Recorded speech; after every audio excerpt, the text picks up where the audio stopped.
Hello, hello, hello. See, see if all systems go. Just give me one moment. Okay, seems good to go. Good morning, good evening, good afternoon, wherever you may be. This is Ironing Boxing, second live stream. Hmm? We are going to be talking about this thing called boxing. Um, Specifically, we are going to be focusing today on must see fights. I want to set up a list of 100 top must see fights. We are going to be doing those 20 fights at a time. Um, all right, so okay, let's see. We're talking about fights that, to me, are required watching for any boxing fan, period. Hardcore, casual, anything and everything in between, okay? Now, before we get started, God bless everyone. I hope all you're having a fantastic day and everything. Um, let's see. So, in my opinion, right, the top must watch fight is Marvin Hagler versus Tommy the Hitman Hearns. Okay, um, that is the greatest fight that I have seen in my life. It only lasted 3 rounds. I understand that. Um, let's see.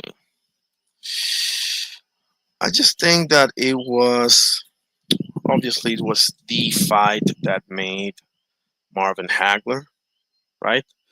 Um, it was the fight that finally propelled him to the stardom that had eluded him for so long. Okay. Um, of course, he got hurt early in the fight by the Hitman. Tommy Hearns is one of the scariest fighters um, to me in the history of boxing. Tommy Hearns, that right hand. First of all, I have never in my life seen anybody knock out Roberto Hands of Stone Duran the way Tommy Hearns did.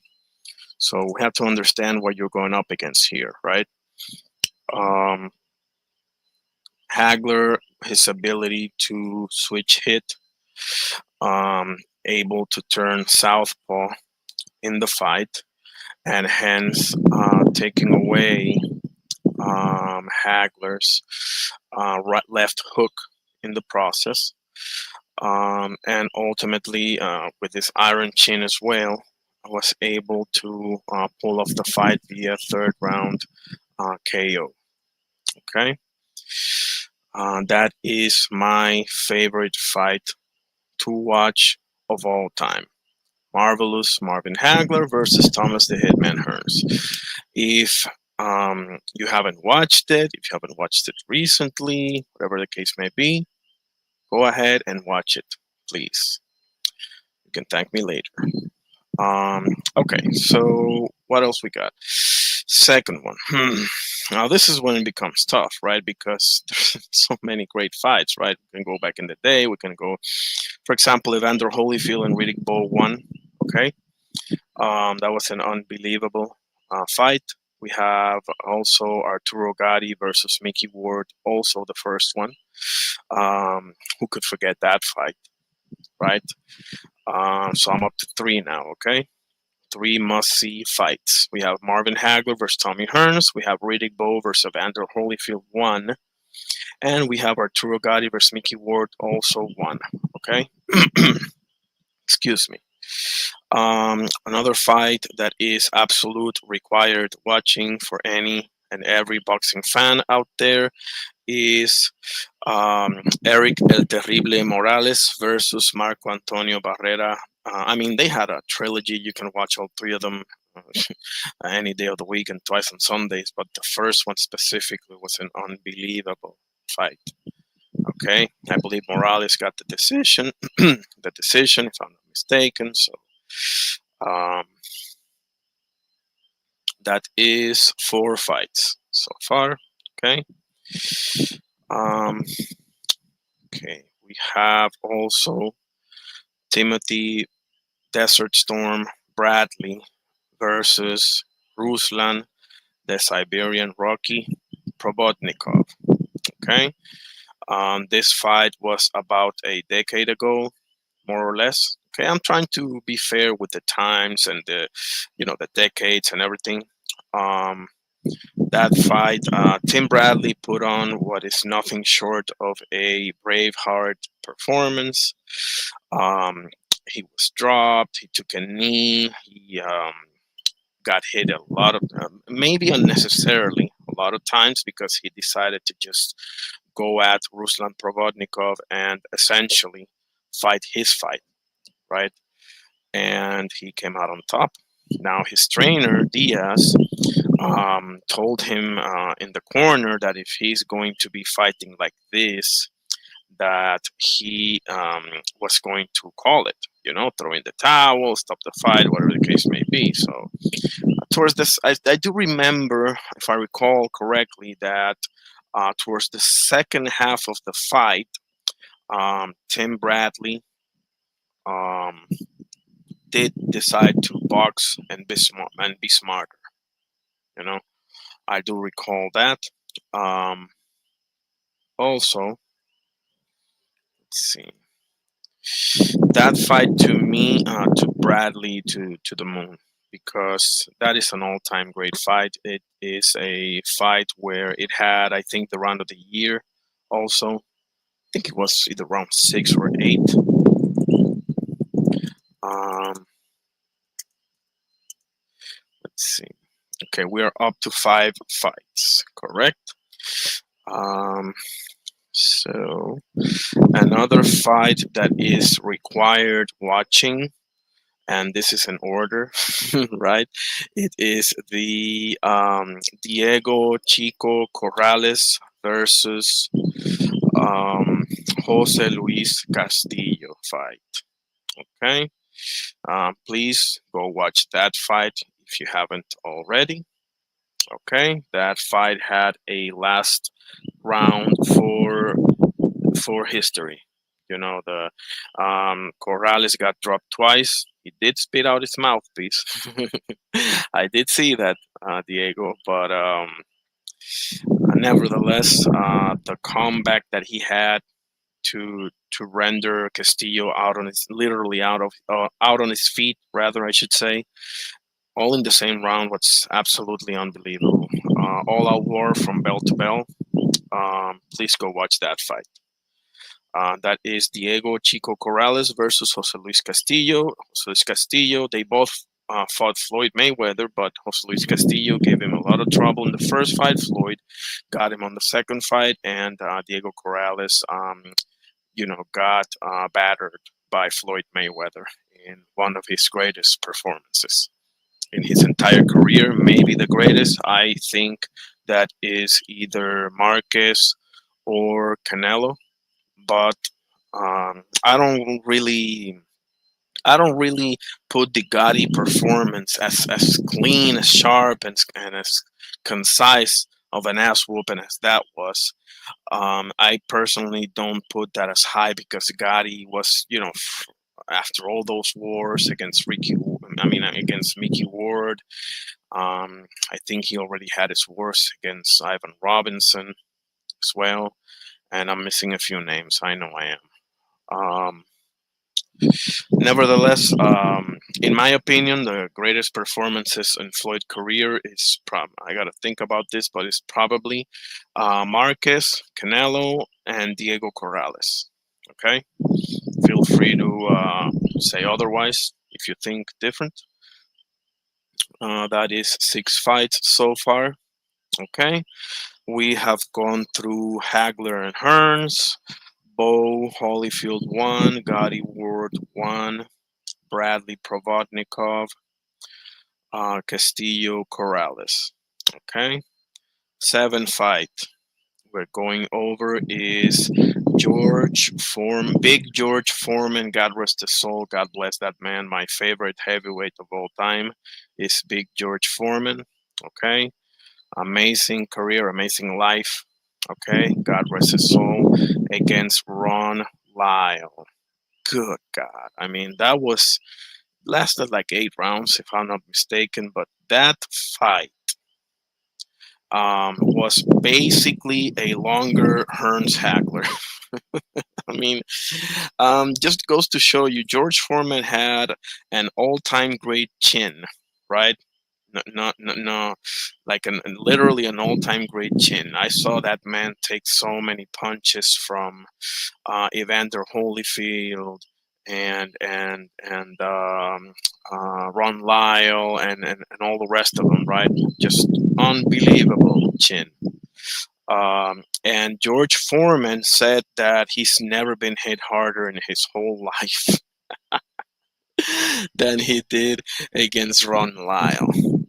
Now, Ron Lyle, unfortunately, is not on anybody's all-time great list, sadly. And he was a brawler type fighter. Okay, this is no disrespect. This is just what it is, right?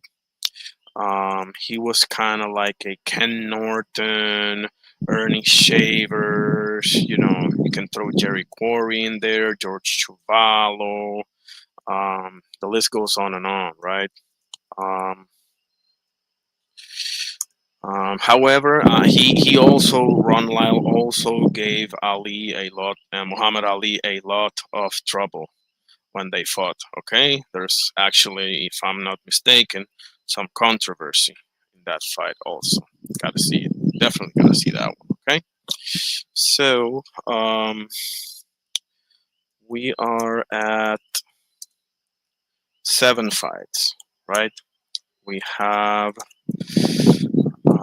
Hagler Hearns, Gotti Ward 1, Morales Barrera 1, Bo Holyfield 1, Bradley Provodnikov,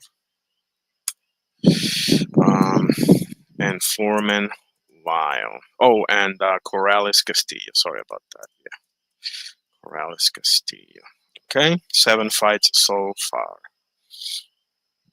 I'm doing a top 20 must see fights for every type of boxing fan, knowledge from basic to all the way to hardcore advanced or whatever the case may be, right? Okay, we're up to 7 fights. Fight number 8. This is going to be interesting because I'm kind of should I go back in the day? Should I keep juggling this? Because the thing is that, okay, here's the 8th fight. Okay, the 8th fight is Julio Cesar Chavez versus Meldrick Taylor 1. This is a tough pill to swallow for yours truly because Meldrick Taylor was winning the fight. You know, he was up in the scorecards. He was outboxing Chavez. Chavez was coming after him, right? Applying that Chavez like pressure. Mhm. However, in the final round of that fight, we all know what happened, right? We have that documentary, 3 Seconds from Greatness. Um, I mean, Meldrick Taylor, for some reason, decided to go out there and fight the Chavez. You know, go ahead and stand and trade with him and everything. And he got caught with a shot flush, went down. He got up, Referee Richard Steele asked him if he was okay and waved off the fight. This was Chavez's keystone moment of his career. Meldrick Taylor was an unbelievable fighter, gold medalist, if I'm not mistaken. Was never the same after that fight, sadly. And I guess it is what I would label a tragic fight in my eyes, because I mean he made a bad decision and it costed him. That's basically what happened here. Um, yeah, just sad moment. Sad moment. Amazing moment for Julio Cesar Chavez, and God bless him. He's got an unbelievable career resume, memorable fights, memorable rivalries. You know, um, that will be our eighth fight. Okay. Um, well deserving too. Fight number 9. Fight number 9 is James Lights Out Tony versus Vasily Girov. This fight took place, if I'm not in early 2000s. Okay, this was an absolutely unbelievable fight, people. Unbelievable fight. Had to be fight of the year. Had to be. Um, this was an all-out war. Both fighters having great moments. James Toney, in the end, stopping Vasily Girov. James Toney, I think, is one of the best defensive boxers in the history of boxing. This is one of the marquee performances of his career. Um, he does have a few others, right? Iran Barkley, Michael Nunn, just off the top of my head. John Ruiz also, even though he popped 30 for it, but nevertheless, right? James Toney versus Vasily Girov is the 9th fight. Okay. Okay. Um, we are almost at the halfway. Um, Now, this is a fight that I had the pleasure to see. This fight is not necessarily as well known as the others that I mentioned here, but this is a fight that everybody needs to see, and that is Orlando Salido versus Tertsak Jim. Mexico versus Thailand. Please watch that fight. Just listen. Just do it. Do what Nike say. Just do it. You know. Uh, uh, I lost track of how many knockdowns were in that fight. Kokia Jim took an ungodly amount of punishment from Orlando Salido. Um, I can't say enough great things about this fight. It's just an unbelievable all-out war from bell to. It don't make sense what you're gonna see. It doesn't even make sense what you're gonna see in this fight. Okay, go watch Orlando City Salido versus Tertsak Kokiet Jim. Please do that. Okay. um, let's see. So that will be our 10th fight that we discuss here. We are moving to number 11. Now, this is kind of. I mean, we're not going in any particular order here. To me, Hagler Hearns is number 1, but that's just me. Okay, I'm just throwing in 20 fights, and then tomorrow I'm gonna come up with 20 more, and so on and so forth, to come up with 100 fights that every person should see, right? Um, so actually, you know what? Let's go recent. Why don't we go ahead and go recent? I'm gonna throw one in there. People might disagree, might not. I'm gonna throw in Callum Smith versus Joshua Buatsi. Callum Smith versus Joshua Buatsi to me was probably the fight of the night on the night that it happened. Um, Even though I think that was undercard for Bivol Beterbiev, so Bivol Beterbiev too. But as far as excitement, because Bivol Beterbiev was exciting for different reasons, right? Clash of styles, who can impose their will, it's a rematch, you know. But Callum Buatsi and I'm Callum Smith versus Joshua Buatsi, they are fighting for contendership, right? To get a shot at the title, possibly next. So, good God. I mean, it was a decision, but God, I mean, Callum Smith hit Joshua Buatsi with some mean left hooks. Now, mind you, Callum Smith, who's fought Canelo and Arthur Beterbiev, by the way, he had a nasty knockout of Lanier Dominguez, I think was his name. God bless him.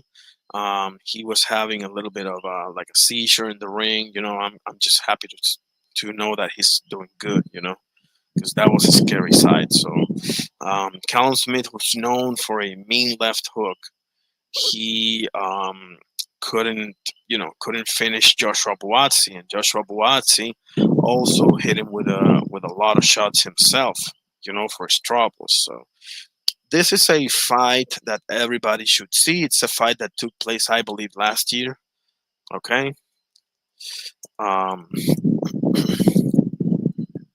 yeah.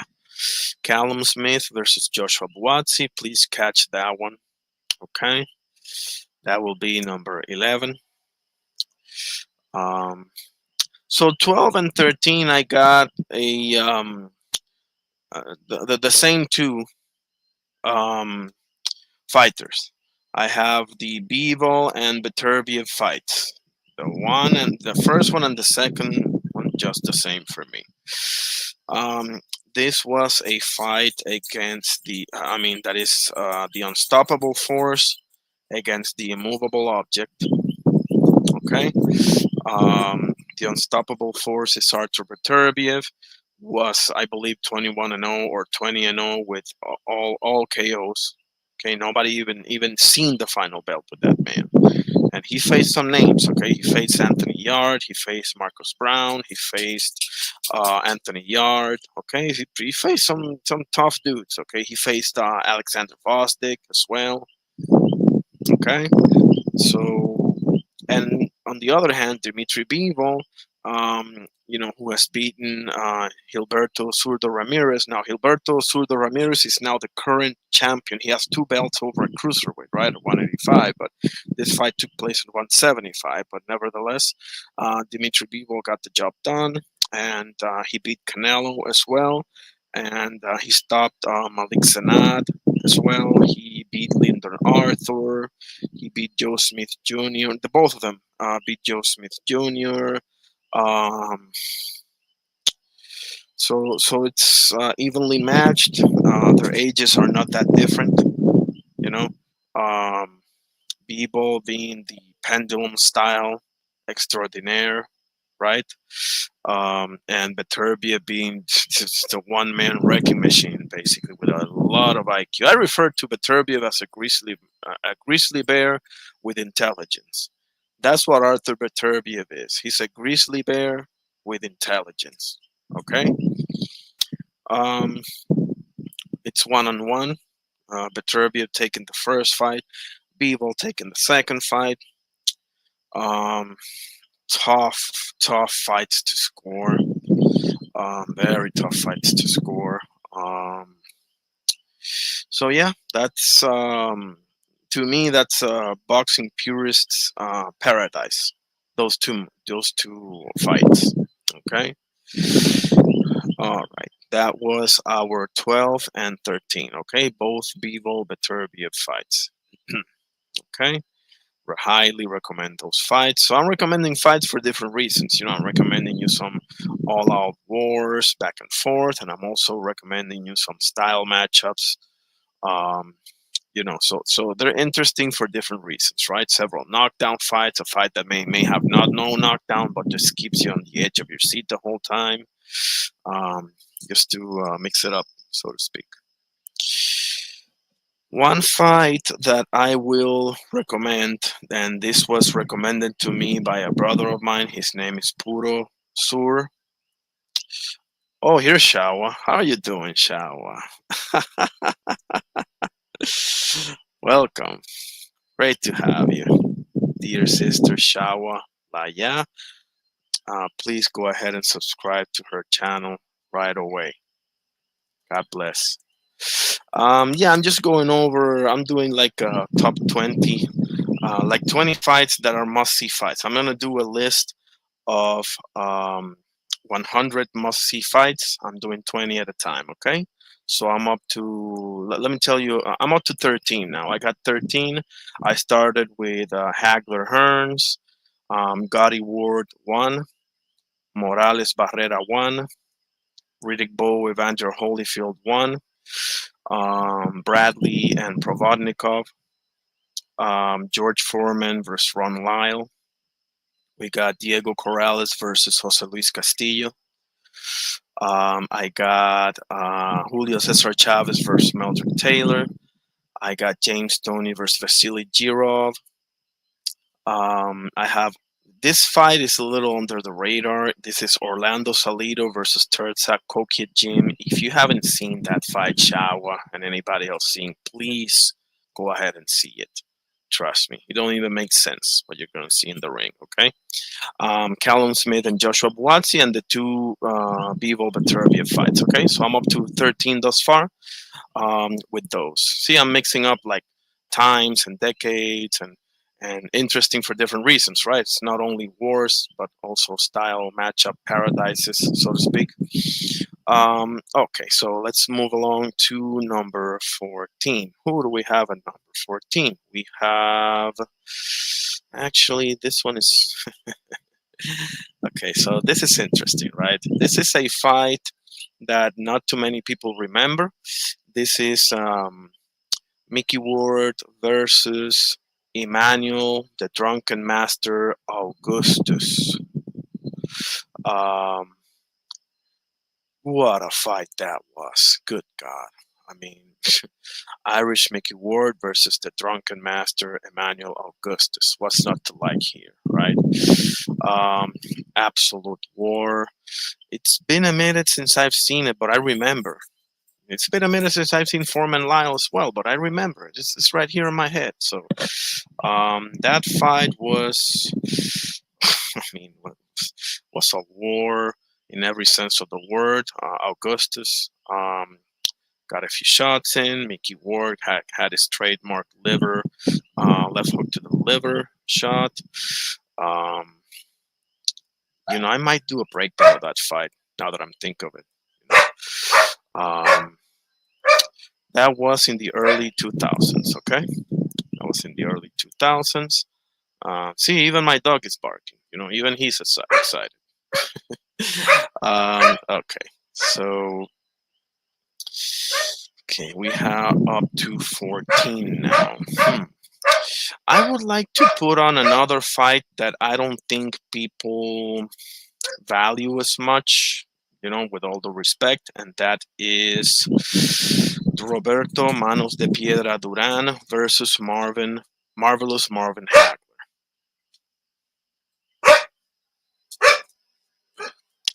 How you doing, Ryan, my Canadian brother? Ryan Fraser, talk up north in the house. Foreman Lyle's my favorite.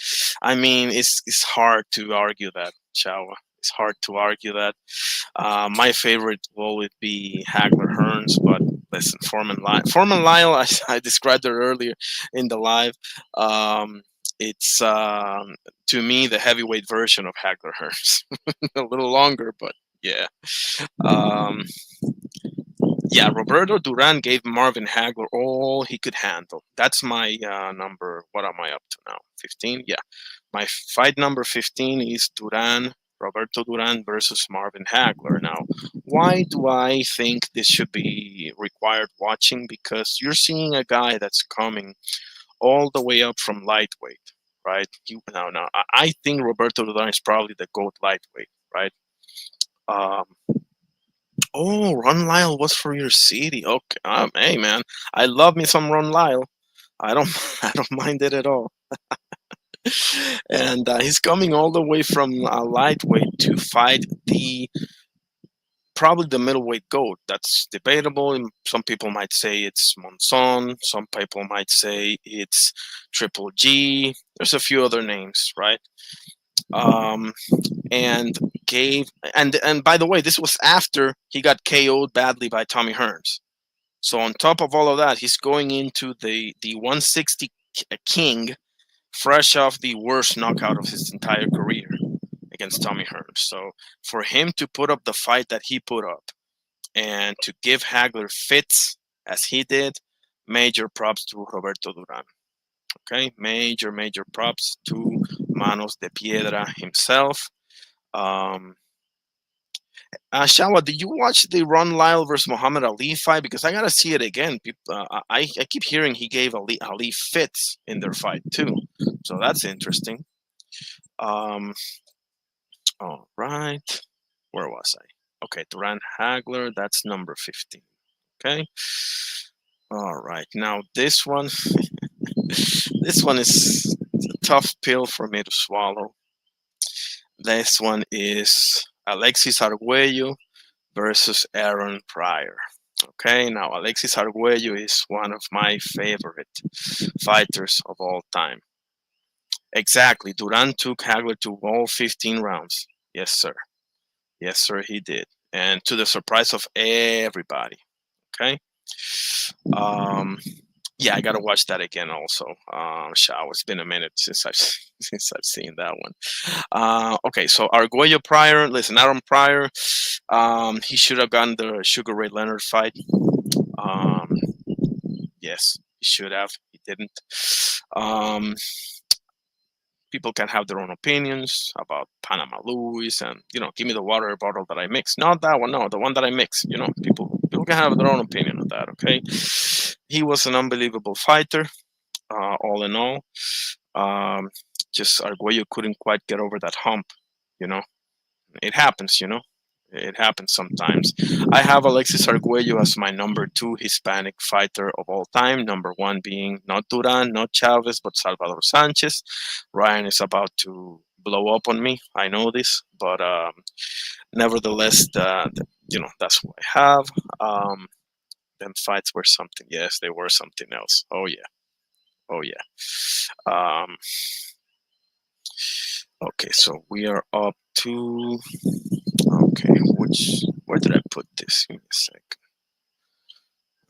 Fight number 16. Oh, yeah. 16 was Arguello Pryor.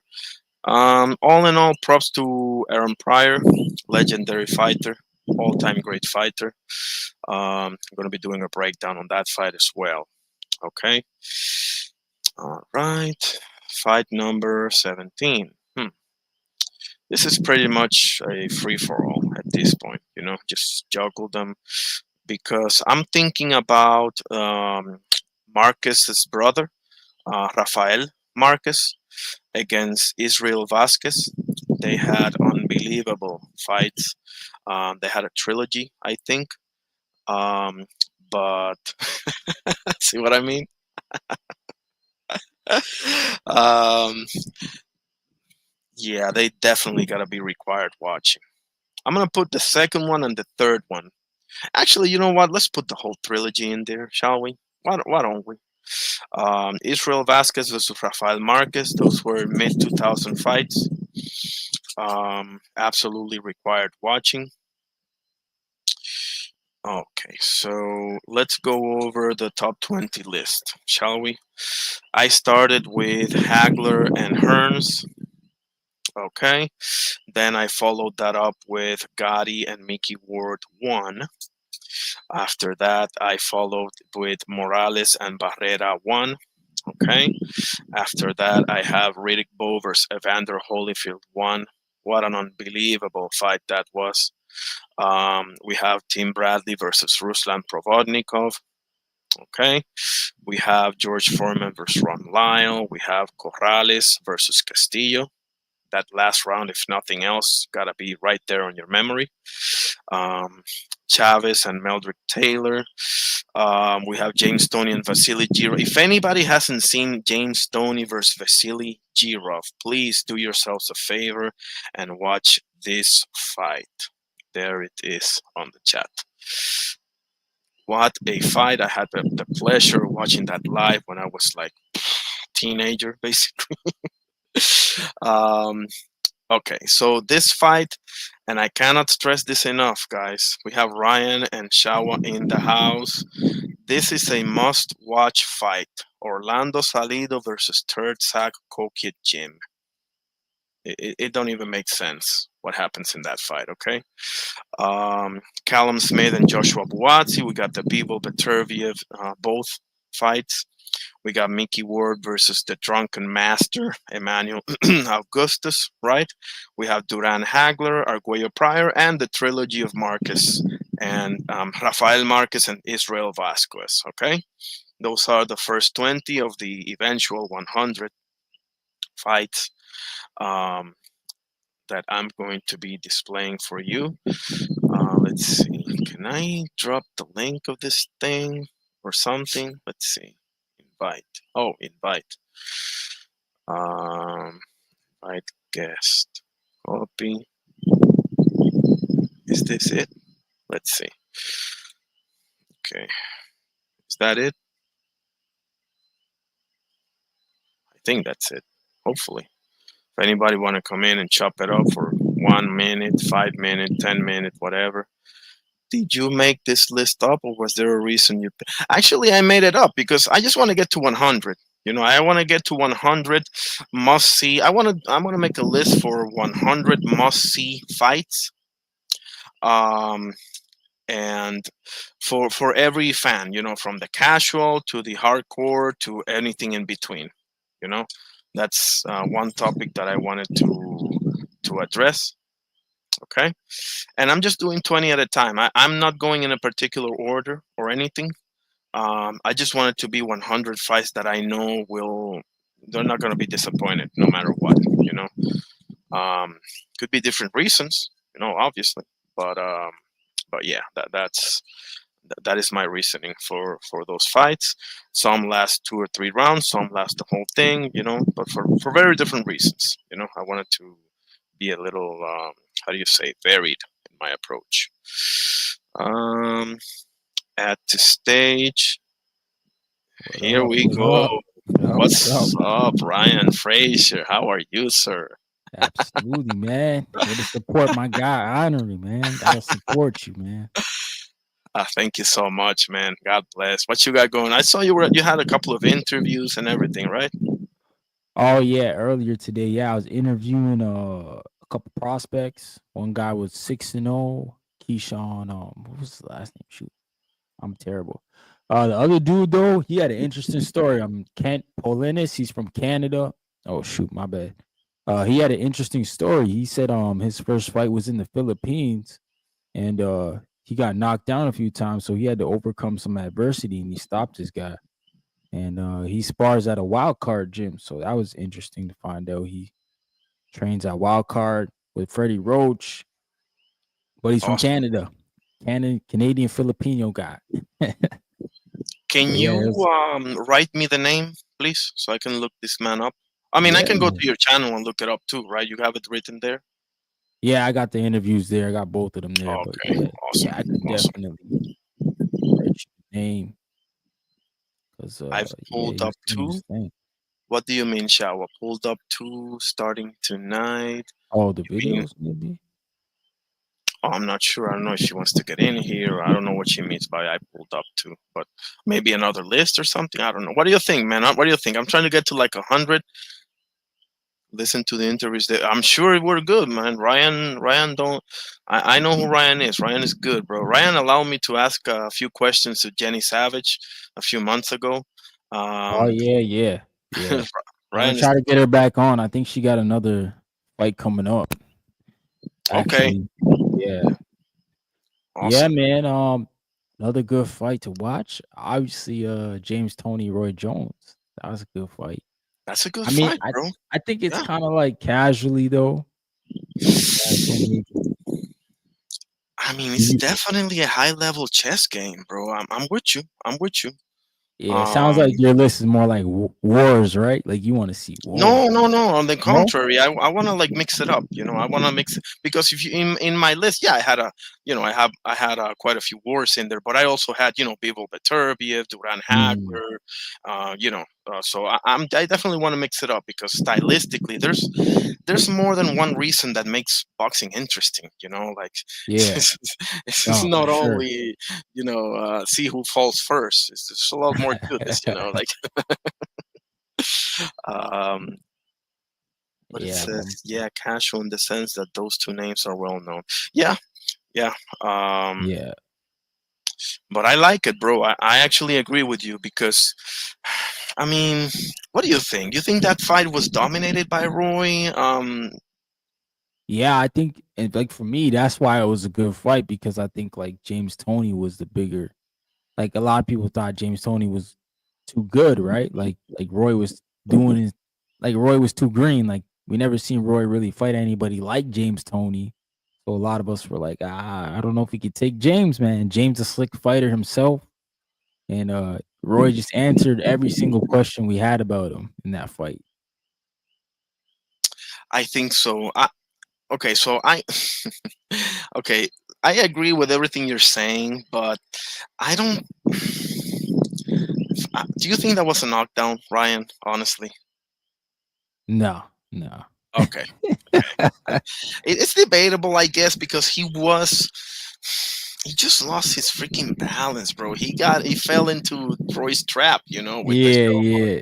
Yeah, yeah, yeah. He got Now there was definitely a punch that connected, and I gotta eat crow for that one. Definitely a punch connected, but it was, I yeah. mean, nevertheless, I just what I was most disappointed for, bro, that there was never a second one, man. That was what mostly disappointed me. I mean, Yeah? yeah, more than everything, because we did get to see B Hop twice, but why didn't we get to see Tony the second time? Like um, those were the guys that those were your peers. They Right. um, decided to go all the way up there and fight John Ruiz. I'm still trying to figure that out. Um, but another one that I like, bro. Like I'm just thinking, right? And what about Marquez versus Barrera? I saw that fight like a week ago. Marquez and Barrero. Jeez, yo, Barrero is good too, man. I mean, he had a Yeah, lot of good fights with Morales. yeah. Uh yeah, the Marquez, definitely Marquez. He's been in a couple wars himself. Good fights. I like Marquez. He's like one of my underrated Mexicans, man. He doesn't get talked about enough. Which one, Marcus? Manuel, yeah. Could be. I mean, I think for the most part, for what I see in Mexican YouTube circles, they love him. It's just that obviously they point to the Floyd fight. They point to there's not a lot to point out. I mean, he's a master counter puncher. Yeah. Had a great chin. Um, he Please say this Giro fight isn't like. Hang on a sec. Give me a second. Let's comment here. Please say this Giro fight isn't like Tiberi. I'm sorry. I don't Tiberi. know. I don't know which fight that is. Giraffe fight. It's in like Oh, Tiberi. James Stoney versus Vasily Girov, bro. If you haven't seen that one, brother Ryan, please, whenever you can, watch it. Was that a good fight? Amazing, unbelievable fight. Yo, James Uh, Tony got so many fights. Yeah, he does. He does. Well, my favorite performance of James Toney, bro, it's probably Ron Barkley. To be honest with you. Yeah, that was a good win. Um, oh, I haven't seen that one. Tony versus Tiberi. You seen that one, Ryan? Ring a bell No, or no, I okay? haven't seen that one. Oh, I'm gonna watch it, Shawa. Appreciate that. Yeah. Definitely watching that one. Um, yeah, Tony to me, man, he messed up, right? Going up in weight like that as well. Like he's like he took Roy's playbook, so to speak. Um, Iran was a big yes, he was. Iran the Blade was his nickname, right? The Blade Barkley, if I'm not mistaken. Hmm. Um, he was a beast. He had a great fight with Roberto Duran as well. You remember that one, Ryan? Roberto Duran beat Barkley, right? Yeah. Yeah, unbelievable fight. Um, you know what I should have said? I should have said Duran Leonard won, bro. I mean, I got like 80 more to go, so it's going in there. Yeah. Um, Yeah, that's definitely one that's gotta go in there. and let's see. Trying to see because is it Mike McCallum? Yeah. Yeah, James Toney told me that was his toughest fight. The body snatcher. Yeah. Gotcha. Yeah, Man, man. I interviewed him like a couple years ago, I think. And I was like, yo, what was your toughest fight? Because you had so many. yeah. He said Michael McCallum. I was like, oh shoot. I thought he was saying that because I was Jamaican, like my dad's Jamaican, so I thought he was saying it because of that. But I'm like, nah, man. Most people say the body snatcher. He was no easy fight, man. Not at all. And he was avoided like the plague, Yeah, James basically. Toney fought him twice, so it's like, damn, bro, you a G. And he's a real body snatcher, not like a Dillian White type of body snatcher. You know, like a. I'm just messing around here, Yeah, but Dylan White. Yeah, yeah. um, man, Canada is showing up and showing out, right? Because you got I'm trying, Rosicki, man. yeah. Um, Yeah, Rozeki. Yeah, he's fighting in next month. is that your top star, or I mean, outside of Beterbiev, right? Is that your top star, or is that in Billy? No, Beterbiev draws more than in Billy, but um, yeah, I would say it's Beterbiev and Billy. And it's probably nah, it's probably Eric Bazinian who fought Munguia. Oh, Probably okay. him. And then yeah, Ryan Rozeki. Lucas Body's starting to come up now too. Oh, that's another one. Yeah, for sure. Um, isn't he number one for Tank or something? He's number two. Okay. I think Floyd Schofield's number one, but I don't know what Schofield's doing, man. I want to see Oh, Lucas Body and Schofield fight.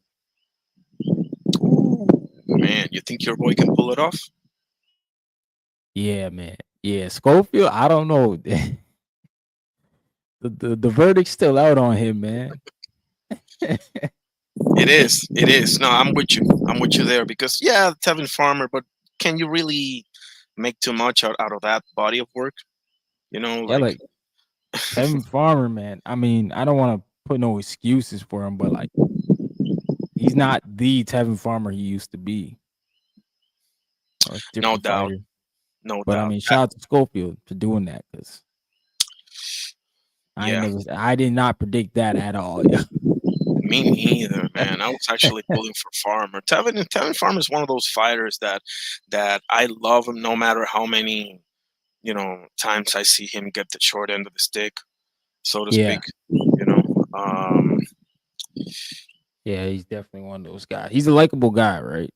he is. He is. He had something unfortunate happen to him. I think he got shot in the hand or something unfortunate right when he was about to get the tank fight back in the day. Mm. Um, but yeah, I've always pulled for him. You know, I think he's from Philly, right? He's one of those. Yeah, he is from Philly. Um, what about? Oh, I wanted to ask you this, and when I was talking with you on your channel the other day, and I forgot. Give me a second. There's something coming up, and I want your opinion on it. Um, right. While I Yeah, look it up, let me just. yeah, man.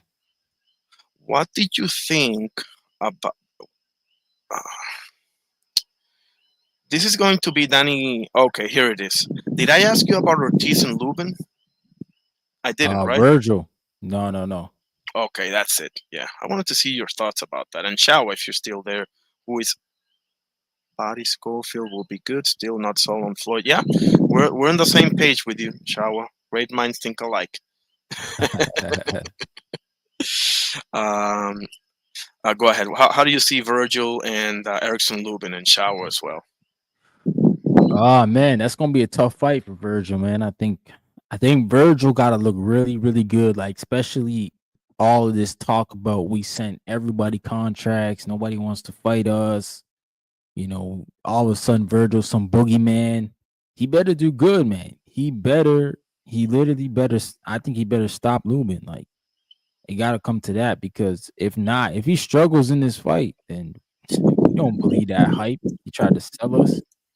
And it's Yeah, weird because they're trying to talk about moving up to 60 now to fight Terrence Crawford. It's like, man, I don't know why Virgil and your team, why you guys always do stuff like this, but he gets to divisions and he never fights the champs. Like, he fights everybody but the champs. So I think he gotta win by KO.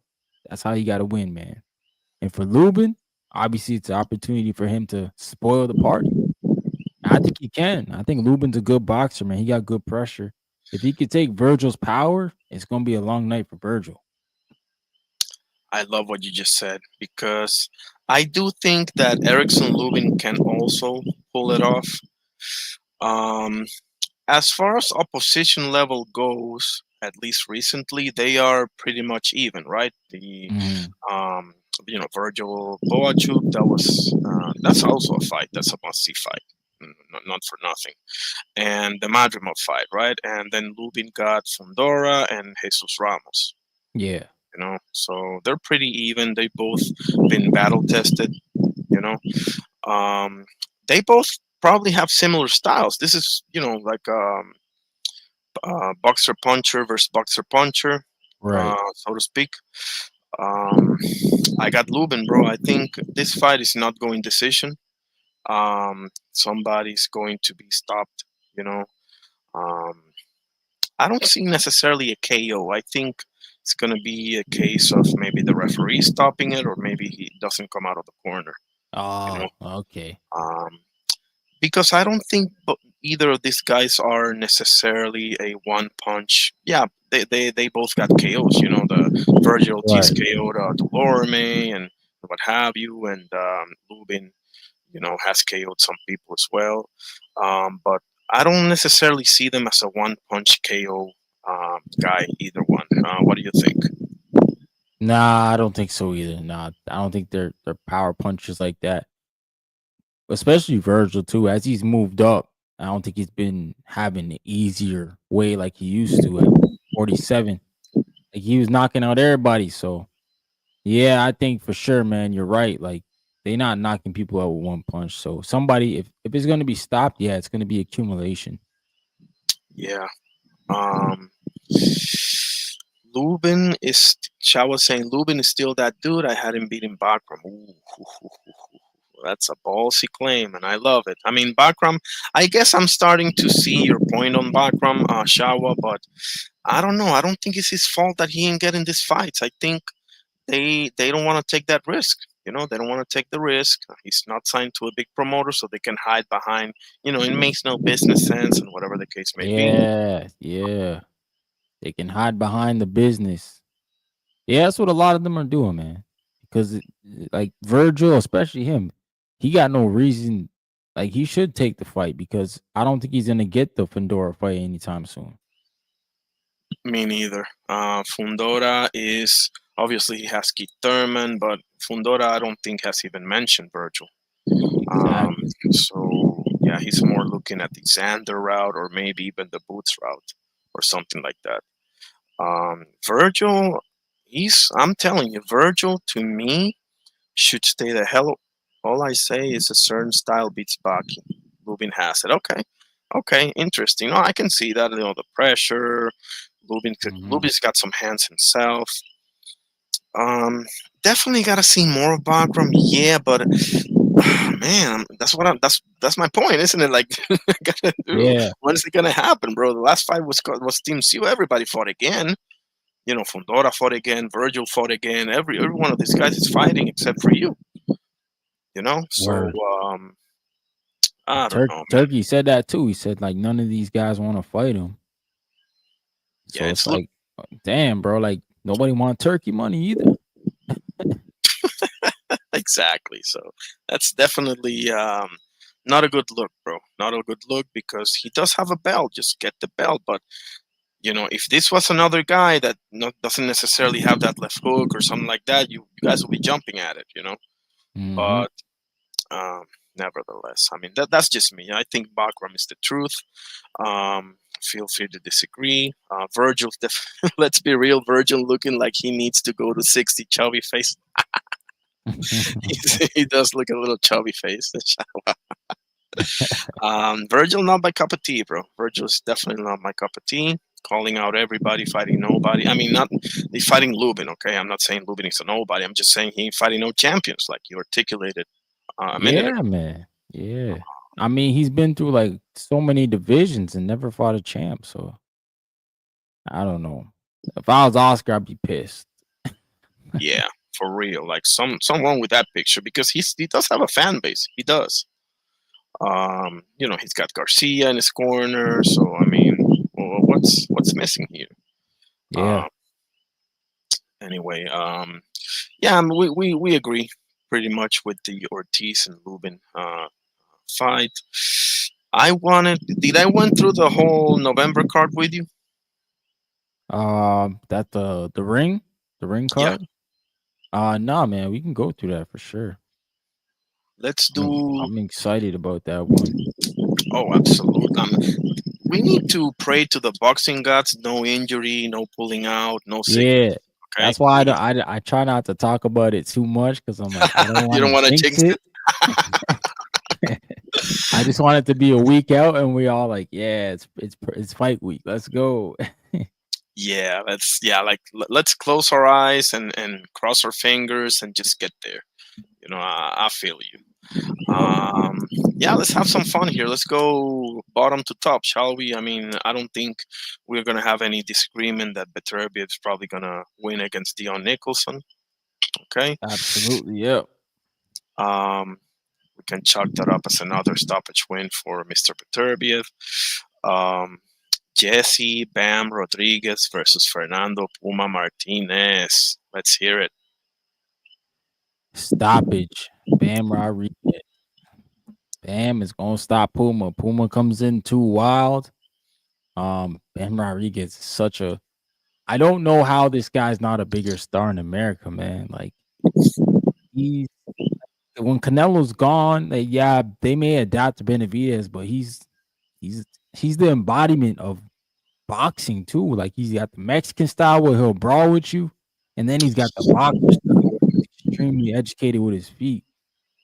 I Yes, mean, sir. it's because he's small, but I Bam was just about to Rodriguez, say the smaller weight curse is in full effect.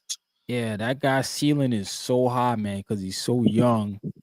And that's why I keep telling people, like, shoot, this kid keeps fighting the way he's fighting and he moves up these weights. I mean, anyway, you better retire before Bam gets to 22, bro, or else you're gonna lose. Man, I'm So not so sure about that, but yeah, go I ahead. got Bam. I got Bam stopping Puma. I love it. You have him doing that early, late. I think it'll be late. I think it'll break him down. Yeah, I got Bam too. I got Bam too. Because the thing is that I think Bam is just on a different level, right? I think Fumelele Cafu is a pretty good fighter, and I think Puma got power and heart, but just doesn't have the skills nearly at the level that Bam does. And Bam has all that on top of the skills. You know, Mhm. I just think Bam Rodriguez is going to be too much for Mr. Martinez, and I can see I'm going to go ahead and say stoppage at round 8 for Mr. Rodriguez. In that fight, he's just too much. I do like me some Puma Martinez. It's just that this guy is a one. Bam Rodriguez is 1-1. basically, Yeah, you know.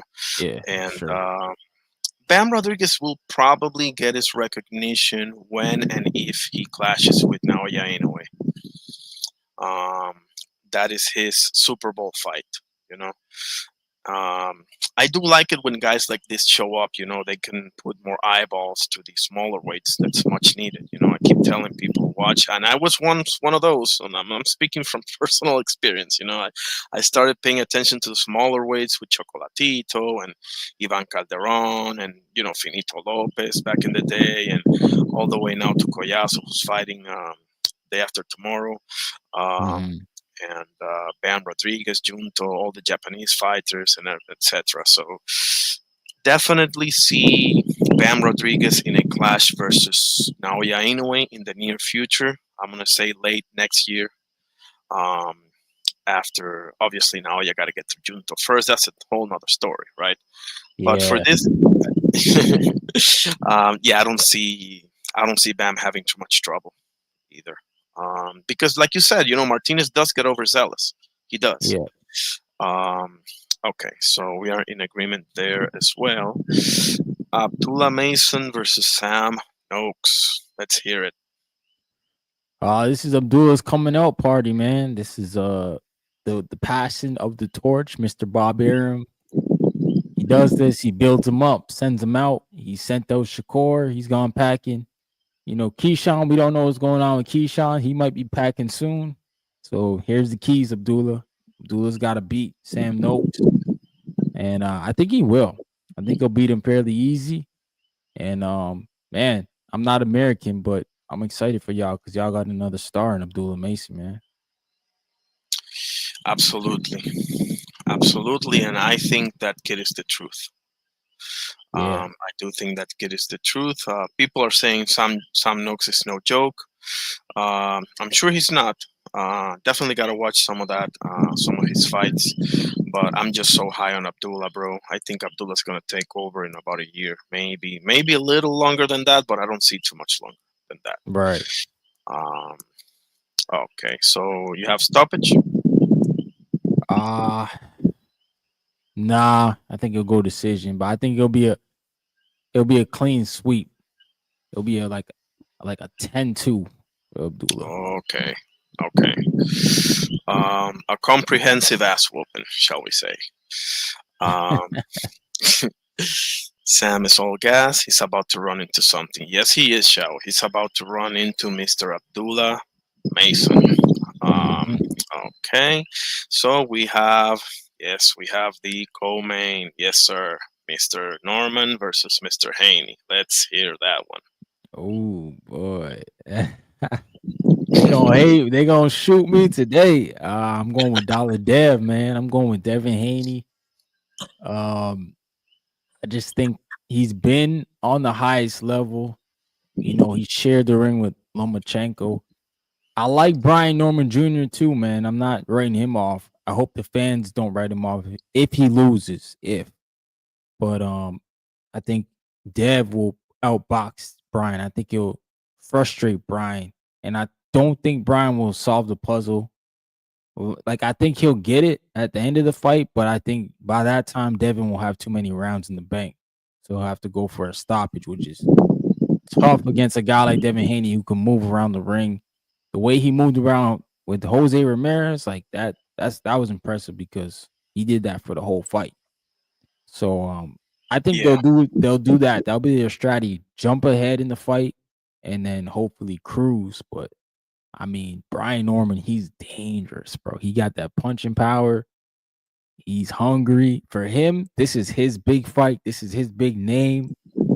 This is the opportunity for him to take his career to another level. If you beat Devin Haney, and then if you stop him in impressive fashion, like obviously he's gonna get all the clout that comes with it, and he'll be the number one welterweight easy. So I got Devin Haney decision. But hey, Ryan Norman Jr. can get it done. He can get it done. What about you? I'm in agreement. Do you have it unanimous? Uh yeah. Yeah. Okay.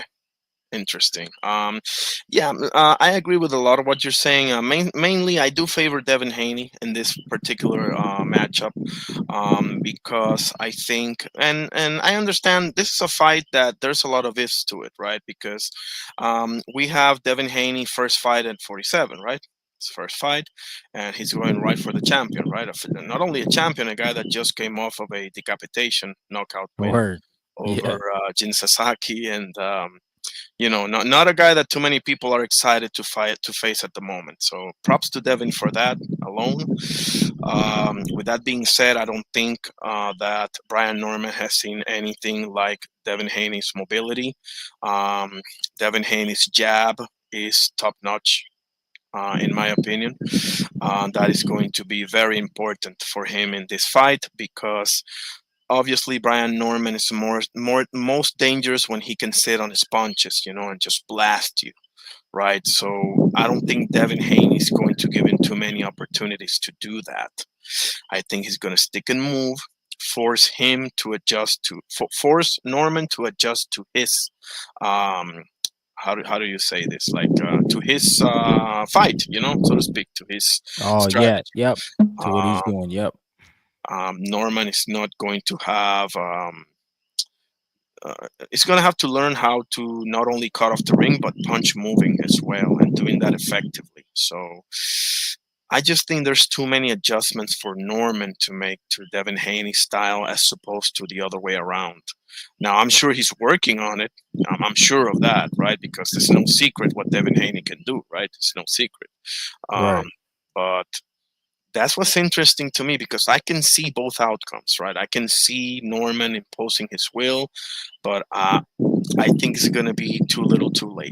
I think Devin Haney is going to establish himself early, stick and move, make him miss, frustrate him, and Norman's probably going to end up coming to his own round 8 or 9. Probably going to have some interesting moments, but not enough to keep his title. That's how I see it personally. But with all that being said, to me, it's a 50-50 fight, to be quite Yeah. honest with you. Yeah. Um, Shao is probably going to blast us right now for that. But nevertheless, this is the most intriguing matchup probably of the whole card, in my opinion. Yeah. Dev and Bryant. Yeah, for sure. Yep. If I was betting, this is the one that I would be most reluctant to bet on, to be honest with Yeah. Yeah. Honestly. you.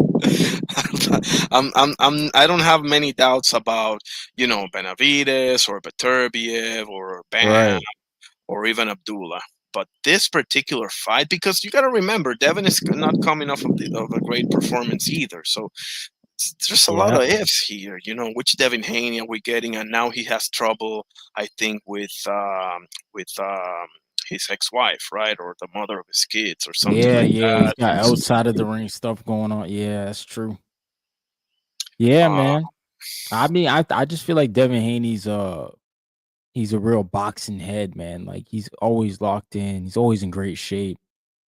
Freaking guy's never missed weight, even when he's sucked down. yeah, He works hard, man.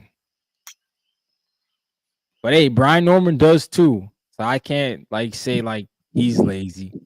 They showed a video, I think it was a video of Brian Norman in the gym training while Devin Haney was at the fight this past weekend. yeah. I was like, okay. Yeah, no, that's a good look if if you're pulling for Norman. That's what you want out of your fighter. Now that doesn't mean Yeah, that Devin Haney ain't doing nothing, but so. right. But it was it was a good little message to Brian, like, yo, I ain't forget about you, Dev. And I did like one more thing that you said. I do think Devin Haney's fought better opposition than Norman Yeah. has. You know, so Albie does his train. Yes, yeah. Brian Norman is the truth, Shawa. Yeah. This is gonna be the ultimate test for him, because if he can adjust to this style, oh man, that's gonna be real trouble for anybody. Mhm. So. Um, and with that, we go to the main event of the evening, Benavides and Anthony Yard. Let's hear that one. Benavidez, man, he gotta win. I need to see Benavidez win. It's got to be impressive because I mean I feel like Anthony Yard is the guy who he gets to the big show and just falls short. Like he's always that second tier guy. So if Benavidez struggles, I don't know, man. I think Arthur Beterbiev will beat him, and I know this is the fight Turkey trying to set up. So I think both men got to look good, and I'm hoping Benavidez can beat. I don't think he'll stop Yard, man. I just don't think Benavidez' power is carried up to 175. I don't think he'll stop anybody there. Those guys are much bigger. So I think Anthony Yard obviously is going to be a live dog in the fight, but his only chance to win for me is a puncher's chance. But I mean, yeah, Yard's a tough dude, man. He took Beterbiev's punches. You know, he took Sergey Kovalev. He pushed those guys. He's pushed all the champs. It's just he falls short. So he's got a shot to beat Benavidez, but it's up to Benavidez, man. He got to take this division by the horns if you want to win. So he got to beat Yard Definitely. convincingly. So I think that's what he has to do, or else he gonna look like food to everybody else in the division, like Bivol and Beterbiev. They gonna look at him Yeah, like food. definitely, So I got definitely. Benavidez winning convincingly, but I don't got him stopping Yard. Okay, you have like a UD. Yeah, yeah, yeah. Okay, okay. Interesting because yeah, especially if he wants to make a big impression towards the Russians, you know, or the I mean, I know he's talked about Zurdo or Petaya. You know, we can leave that for another day. But when it Yeah, comes to when it comes to Vivo and Beterbiev, who are the two main guys up in 75, I do think he will stop Anthony Yard. I do think so. I don't think Anthony Yard. I don't know. I have my reservations because yeah, he came so close against Kovalev. He did. yeah, he did. Yep. Um, and Beterbiev, he gave him trouble. He did give Beterbiev trouble, but my problem with Anthony Yard, bro, is that on the flip side, who's your best win, bro? Lyndon Arthur? I mean, something wrong Yeah, with that picture, bro. To be honest with you, your it best is win his should best. be, yeah. I mean, your best win should be Joshua Buatsi or Joe Smith Jr. or Yeah, Callum Smith. You know, somebody like that.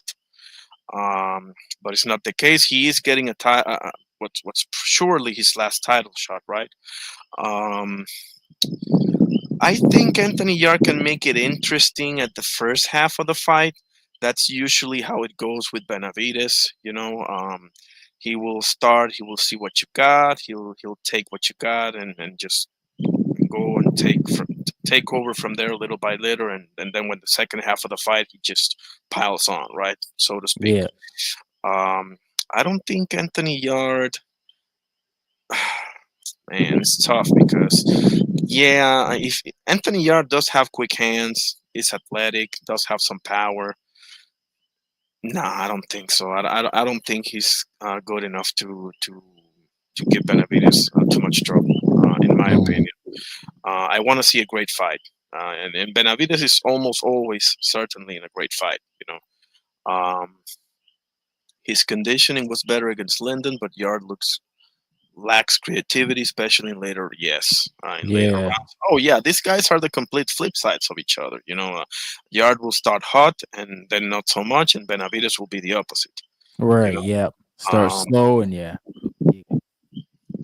I just think that Benavides' pressure later in the fight is going to be too much for Yard to handle. I think Benavides is it a 12-round fight? I don't even. It surely is, right? Yeah, it's for the WBC title. Right, the one that they gave Benavides exactly. Yeah, I think Yeah. I got Benavides stopping in round 10 or 11, maybe last round. Um, I would be kind of surprised if it goes to decision. I would be kind of surprised, unless he's like, he knocks him down 2 or 3 times and Yard just survives it, right? Mhm. um, but yeah, I got the Benavides TKO because Benavides is not really a one punch KO guy either. He just overwhelms you to the point Yeah. where you've had enough, right? Um, yeah, well, I'm gonna go on a limb here and say Benavides is gonna by stoppage round in the double figures from 10 to 12. Um, okay, now we have our picks. Mostly we Yeah. agree. Well, we agree on No, everything. it should be a good event. It's gonna be I think it's Oh gonna yeah, be free with the zone if you have the zone, which I think all of them should be free. I hated when the zone started doing that pay-per-view stuff. It just made no sense for me to pay a subscription and then I gotta pay on top of it. right. Thank you, Like, come Ryan. on, Thank man. you. Double taxing me to watch boxing is crazy. But yeah, shout out to Turk. He said the ring cards are free now on the zone, but I feel like he should have made them free on the ring website or something like that. Yeah, You know, I get absolutely, he's got stake in the zone, so that's probably why he did that. But I mean, we need more access of the sport. It needs to be absolutely. accessible more. Shout out to Netflix. Shout out to Netflix, and it didn't crash or anything. Yours neither, right? No, it's good over here. Awesome, bro. Production was Awesome. great. Um, and yeah, I mean, not everybody. Let's be honest here. Not everybody has, 60, 70, $80 to just drop on one night. I'll happily drop it, and you and I will happily drop it. But not everyone's as crazy as you and I are. Right. You know. So no, I think it definitely should be more accessible. Um, Even the UFC is getting more accessible with the Paramount Plus deal. I mean, we can touch on that another day. I don't know if you're a big MMA fan, but yeah, pay per view is pretty much dead, bro. With the streaming and the you know what I'm talking about. Like Yeah, no doubt. um, and the pay per view. Let me ask you this, bro. Do you? I think didn't I ask you this on your channel? Let me know. Do you see Thurman having any chance against Fundora, bro? For real? Oh yeah, you did ask me, but nah, I'm not giving him no chance. But hey, crazy things have happened. I just think Sebastian Fedora is getting better. I think that's what's happening. Maybe a couple fights ago, maybe before the Tim Tszyu fight, I would have said, yeah, I give him a chance. But I think Sebastian's finally starting to use his jab, use his range, which is what he should have been his whole career doing, but Thank you. he's finally starting to do it.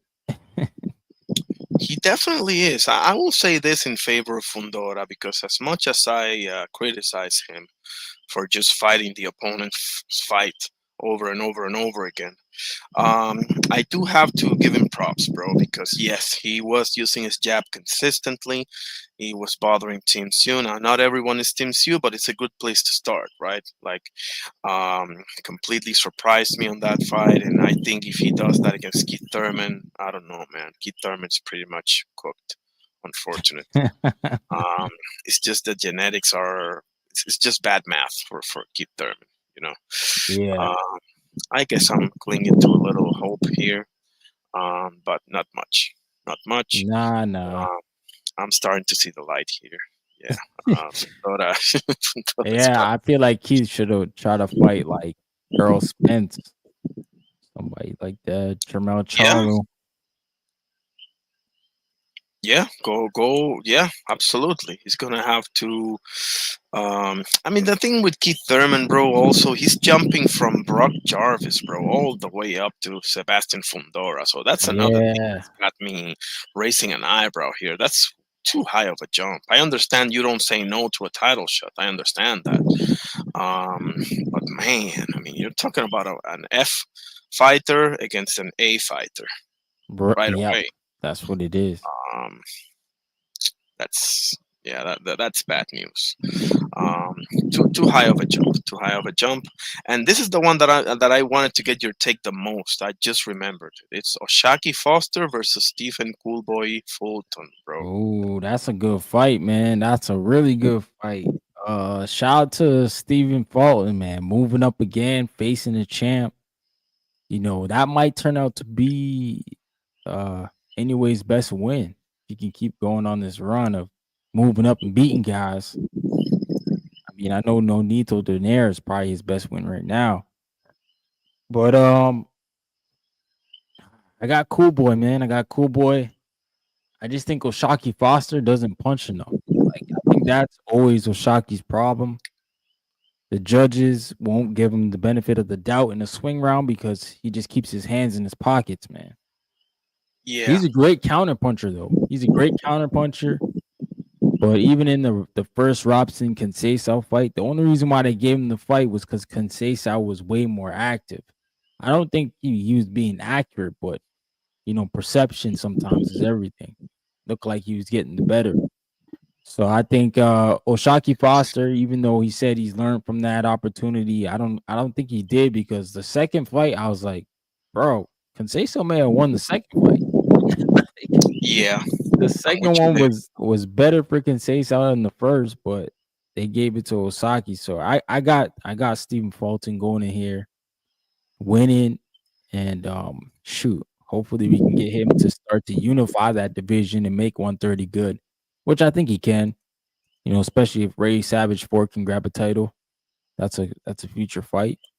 But yeah, I think just Osaki Foster's activity, it really scares me, and I think Stephen Fulton's gonna take full advantage of that. I love what you just said because this is a tough one for me, right? This is first of all, I do love them both. Okay, I do like me some Oshaki. I do like me some Yeah. Cool Boy. Um, I don't think Oshaki has enough pop either. Um, as much pop as he needs to keep you honest, because he's a very skilled fighter, but he loves to fight in the kitchen too. Mhm. And man, this is because it's another case, right? Cool Boy is first fight at 130, right? If I'm not mistaken. Yep. Yes, first fight, Um, yep. so there's another if that we got into the equation. I know he's just coming from a great performance against Figueroa too, right? Or Mhm. hang on a second, did he fight somebody after? I don't think so, right? I think it's Figueroa too, the last performance, right? Yeah, that was his last fight, Cool Boy, yeah. Okay, so he definitely wrote that wrong, quote unquote. So Yeah. I just think Cool Boy is a little better. I think Cool Boy is just a little bit better. Um, but again, I don't know how he's going to take on the division.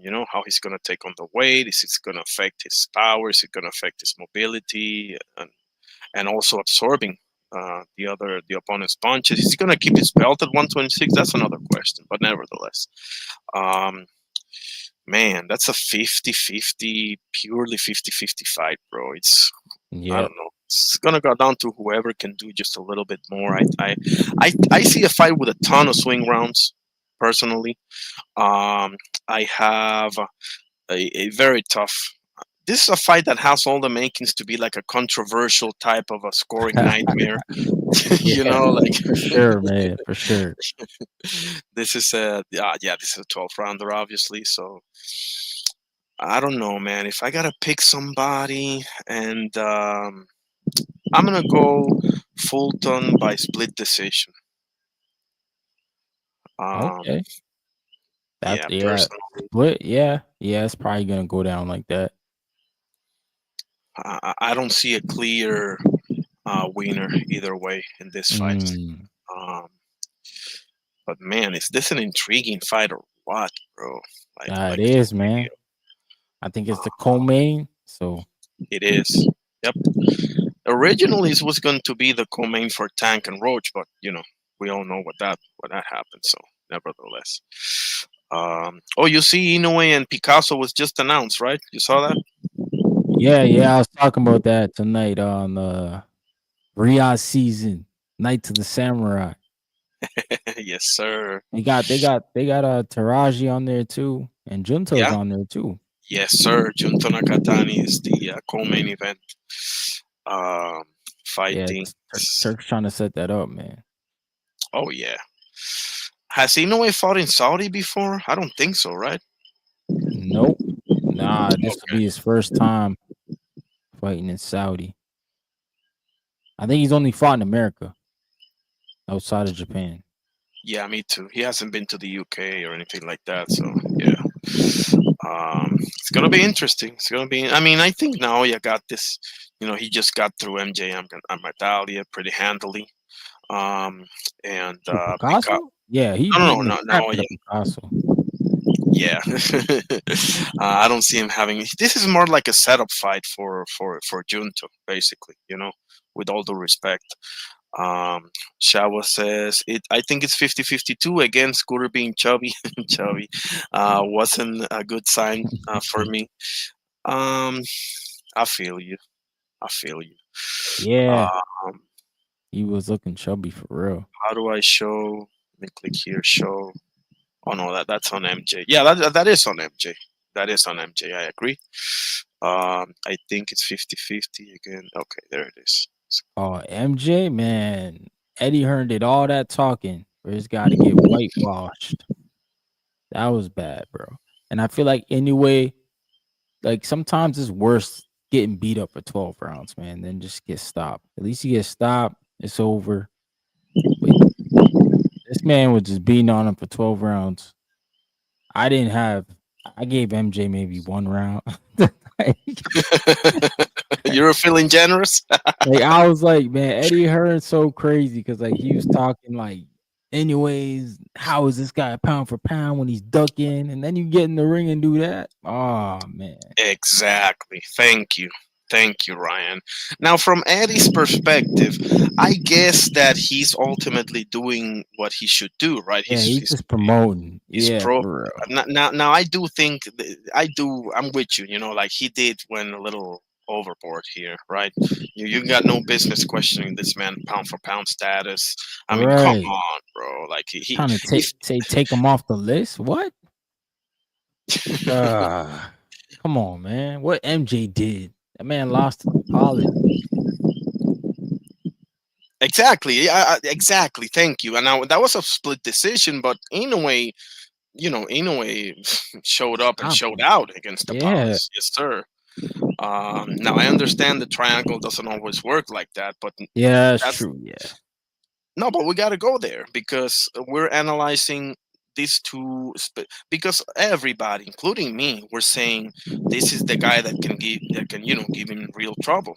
Give Mhm. him a real test, or possibly even beat him or what have you. He's a southpaw, etc. And bro, talk about being completely wrong. I didn't give MJ 1 round. Shawa wasn't feeling so generous. Me neither. Me neither. That was a shutout, bro. And he wobbled him on the 12th round. So not good enough, buddy. Not good enough. Yeah. Um, what do you think Nah. about Croker Donovan 2? Have you caught that one? Yeah, I watched it, man, because I did bet on it and shoot, man, Patty Donovan. I thought it was an easy lock. I was like, yeah, he gonna beat up on Crocker. I had him on all my parlays, man. That was devastating, bro. Like, I thought Patty Donovan won, even though he got dropped twice. Um, I just thought the other rounds, like Lewis Crocker didn't do enough. Like I felt like he was like playing possum. Like he was always in the corner, and I was like, man, what's this? He's just trying to land the one shot clearly. But I don't know how Patty kept getting caught up in that, man. Like he was winning the rounds.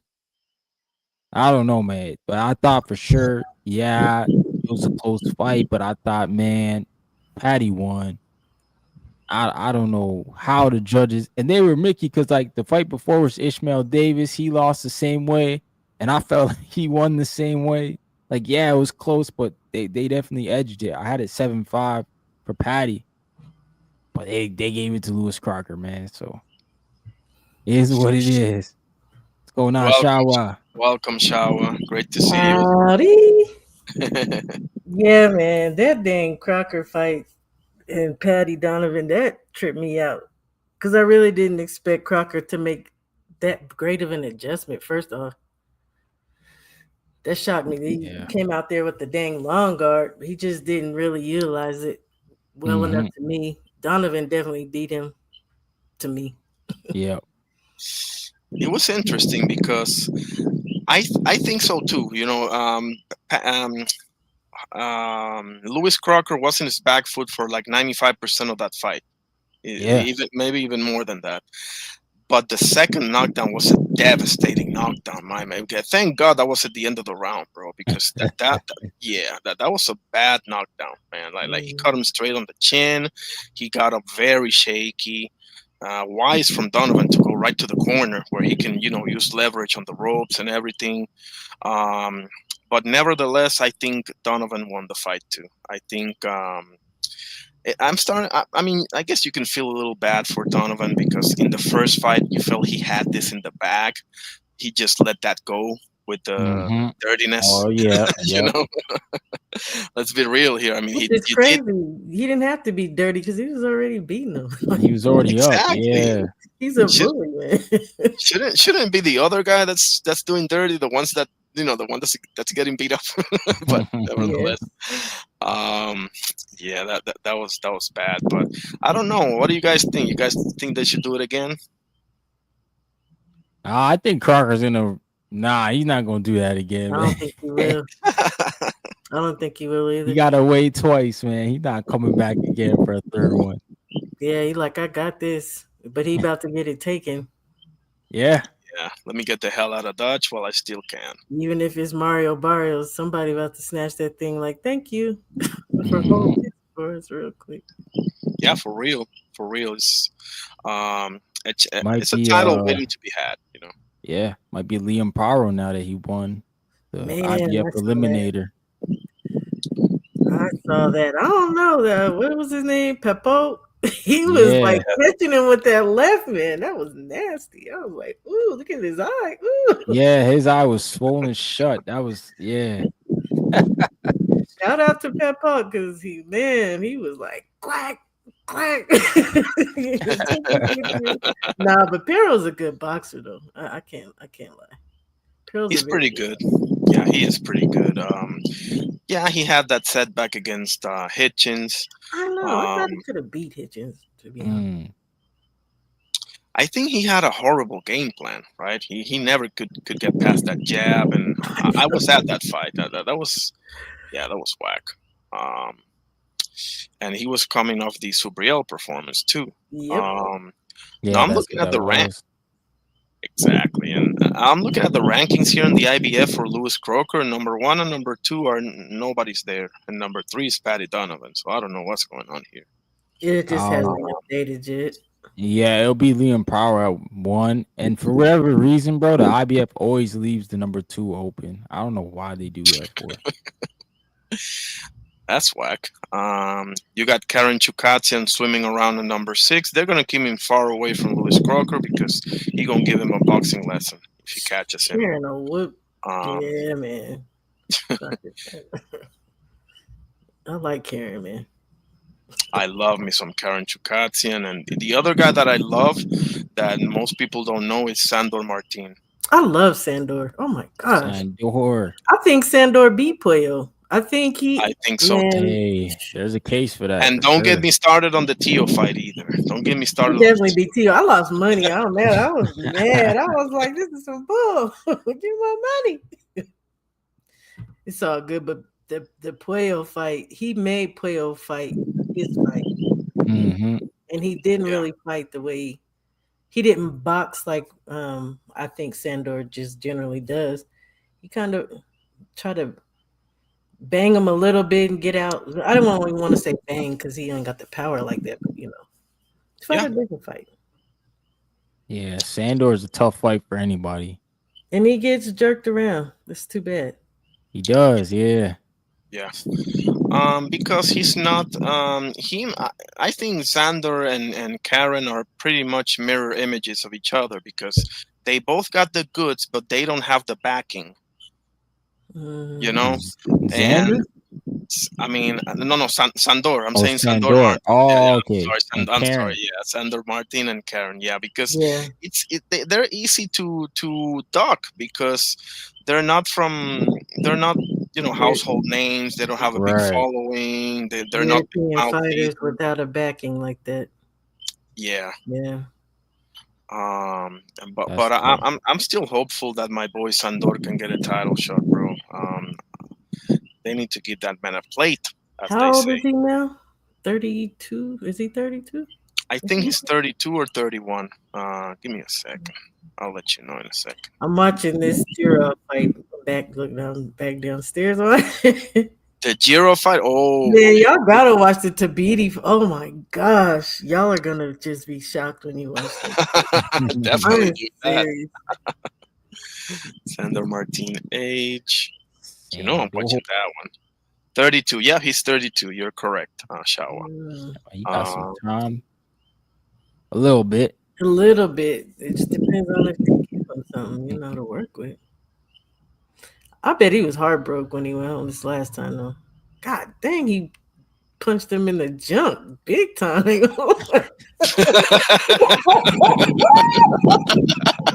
That was like direct. It wasn't like a little nick. He was just like, ugh, dirty girl, dirty. Sheesh. that was an unbelievable fight. Yeah, Trust me. Tony about to whoop his ass, man. I can see it. He's like, nah, man.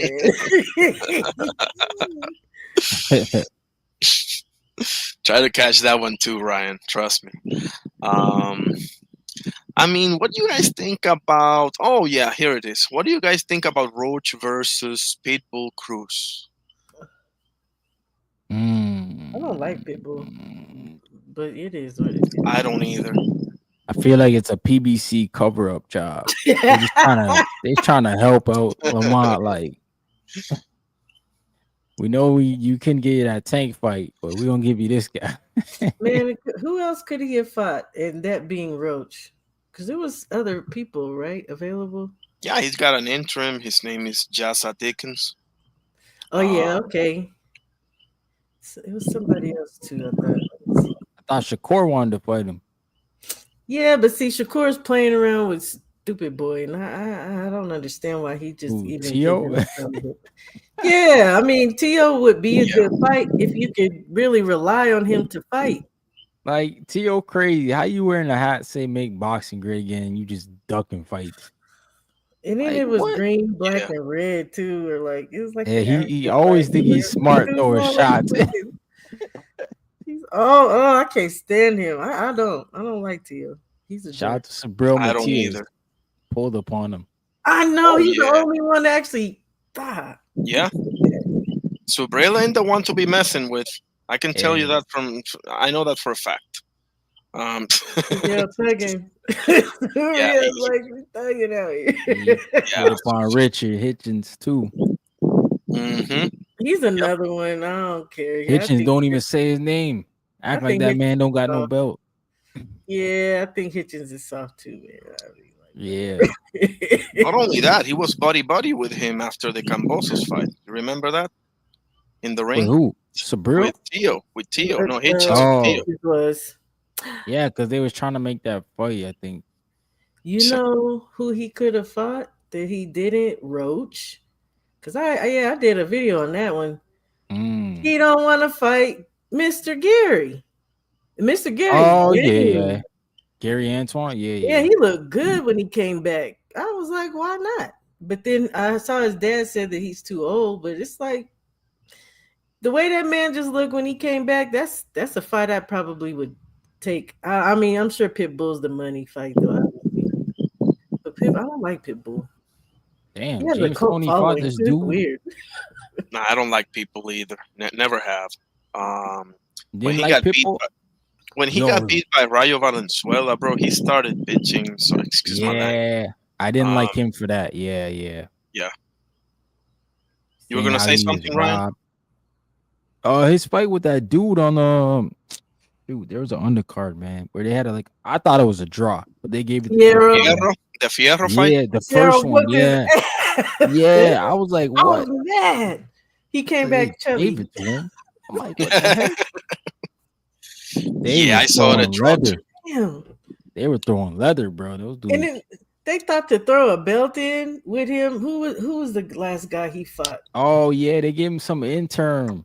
Yeah. Yeah, that's the same guy Andy Cruz beat, ain't it? At one time. Right, yes. Salcido. Omar Salcido. Yep. And Yes, I thought Salcido was Robots. nice until Andy beat him. I was like, damn. Yeah, because Salcido had that win against Chris Colbert, right? That's Yes, what he did. Knocked him out. Yes. Man, look, it's funny how shit turns out, ain't it? It just Mm-hmm. It you is. never know. And But I'm people is, Goldberg. man, he never be the same after the Ryo KO, in my opinion. Chris Colbert. Yeah, He's in my goofy. opinion. He is kind of goofy, yeah. He's goofy. He's had some beef with Russell, the older brother of Gary Antoine. Um, Mr. Gary got beef with everybody. 'Cause yeah, Yeah, it's a thing. yeah, Yeah. those guys. And Pitbull, as it sits right now, he's the interim for Subriel. Bro, Yeah, do the I want to see that? yeah, 140. Yeah, he's the interim, which is nuts. that actually would be a more interesting fight to me than him and Roach. Yeah, Style and, wise. and much more interesting than Matias versus Dalton freaking Smith as well. Why did Turkey do that? I don't like some of these fights Turkey be conjuring up. I'm like, what do you? Okay. Yeah, Me neither. yeah. Um, Oh shoot, this dude hurt James Tony. What the flip? You watching it? oh Yo, man, I'm telling he you. rocking the cheetah print shorts. He Oh, you came out with watching Giraffe? Okay. yeah, G-Rock. He came out with the Princeton shorts. He crazy. Yeah, you gotta watch the Yeah. beauty next then. Oh my gosh, you gotta watch that. You're gonna be like, what in the hell am I looking at here? It's Oh heck yeah! As a matter of fact, my next live I'm gonna do a review on the Tiberi fight. Shower. Appreciate you for yeah, that. you know what? Who got me to watch it was Kaz. Okay. Not Oh the Cash man. Sports, man. Yes, sir. Kaz. I love that. That dude. man know everything about boxing. Yeah, I love that guy. Can't Him, say enough great things about him.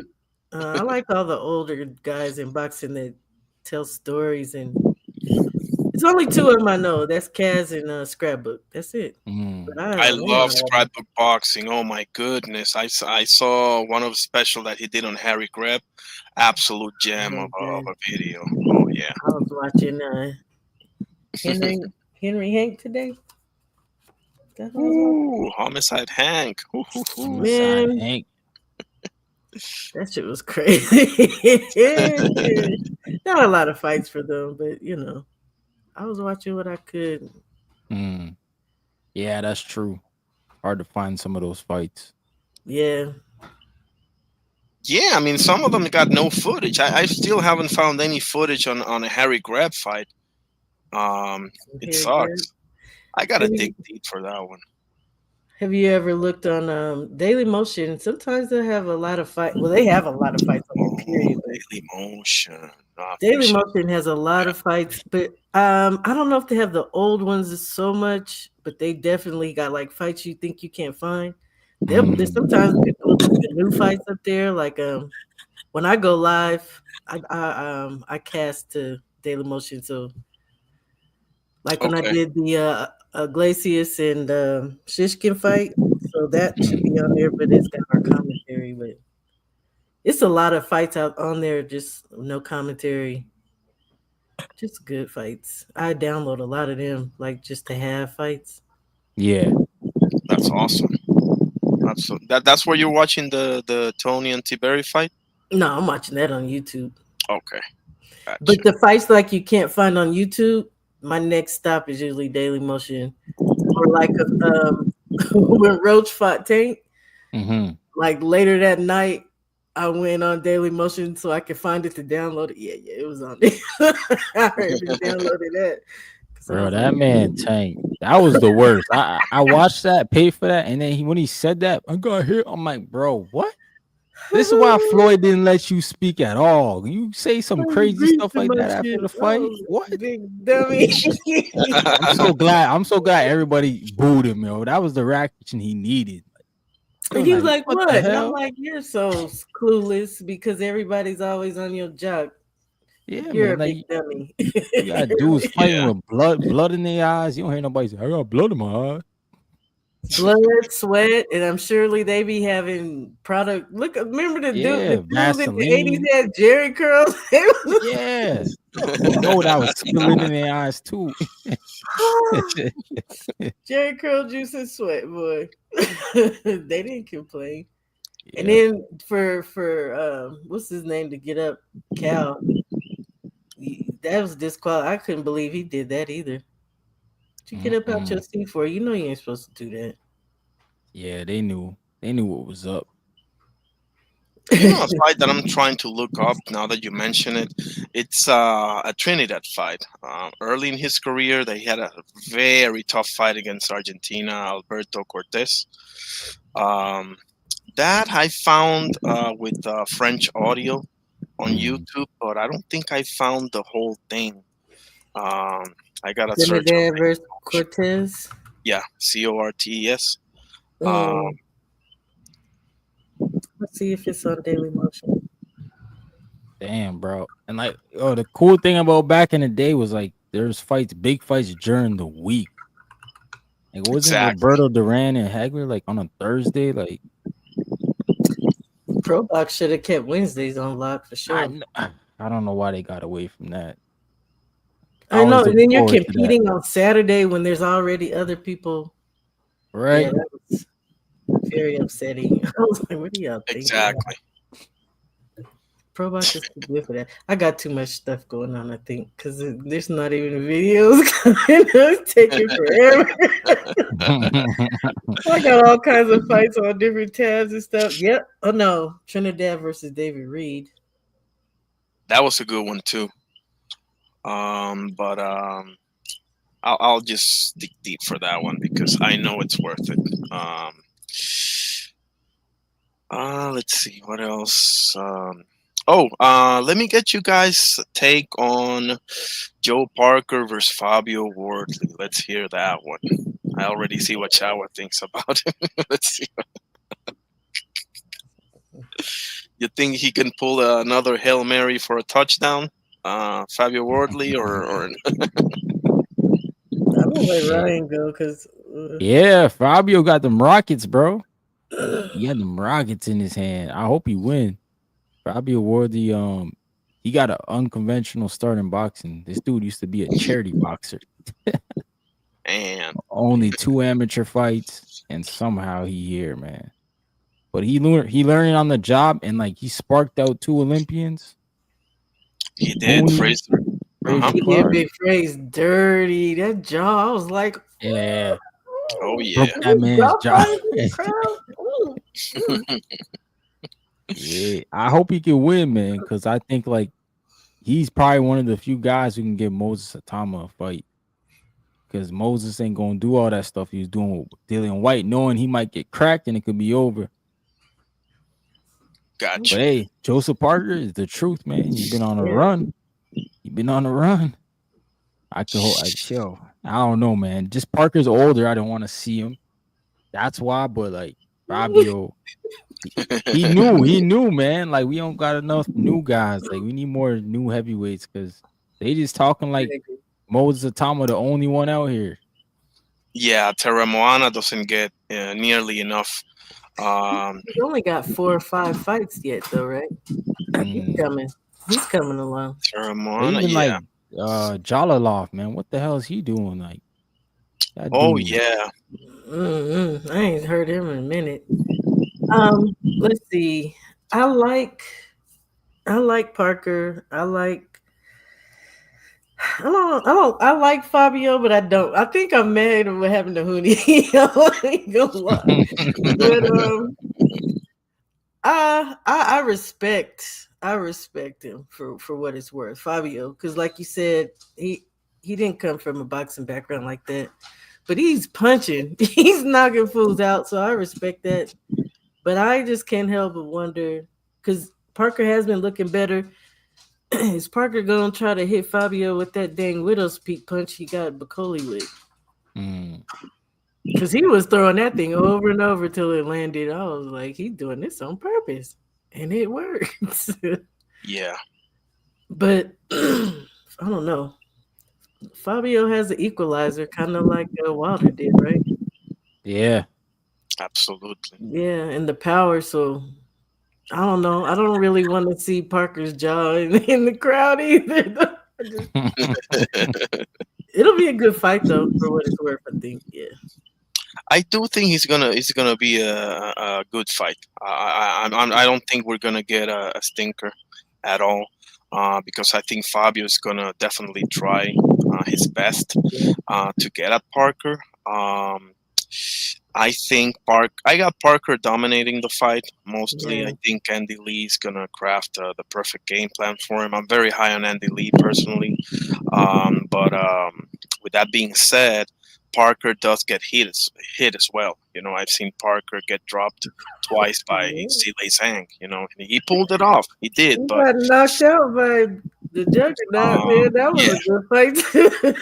Yeah, Mr. Joe Joe Joyce. Joyce. Yeah. You know, Oh yeah, I used to love Joe Joyce back then.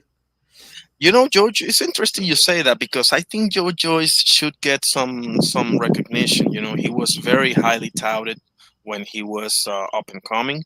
You know, he still has a W over Daniel Dubois. You know, and he has another Mhm. W over Joe Parker. So he was definitely highly touted. He just ran into Zhilei Zhang. I mean, what are you gonna do, right? But Twice. yeah, twice Yeah, it exactly. was bad though. Um, I think it's you know it's the thing is with Joe Joyce is he's got too many things working against him, right? He's slow as a snail, right?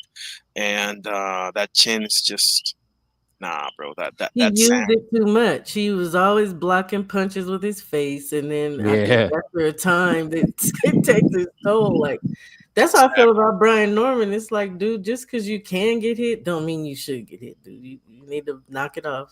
Stop letting people hit you in the face. I It's love a you lot of say fighters that. like that. Yeah, Munguia comes to mind. He learned his lesson.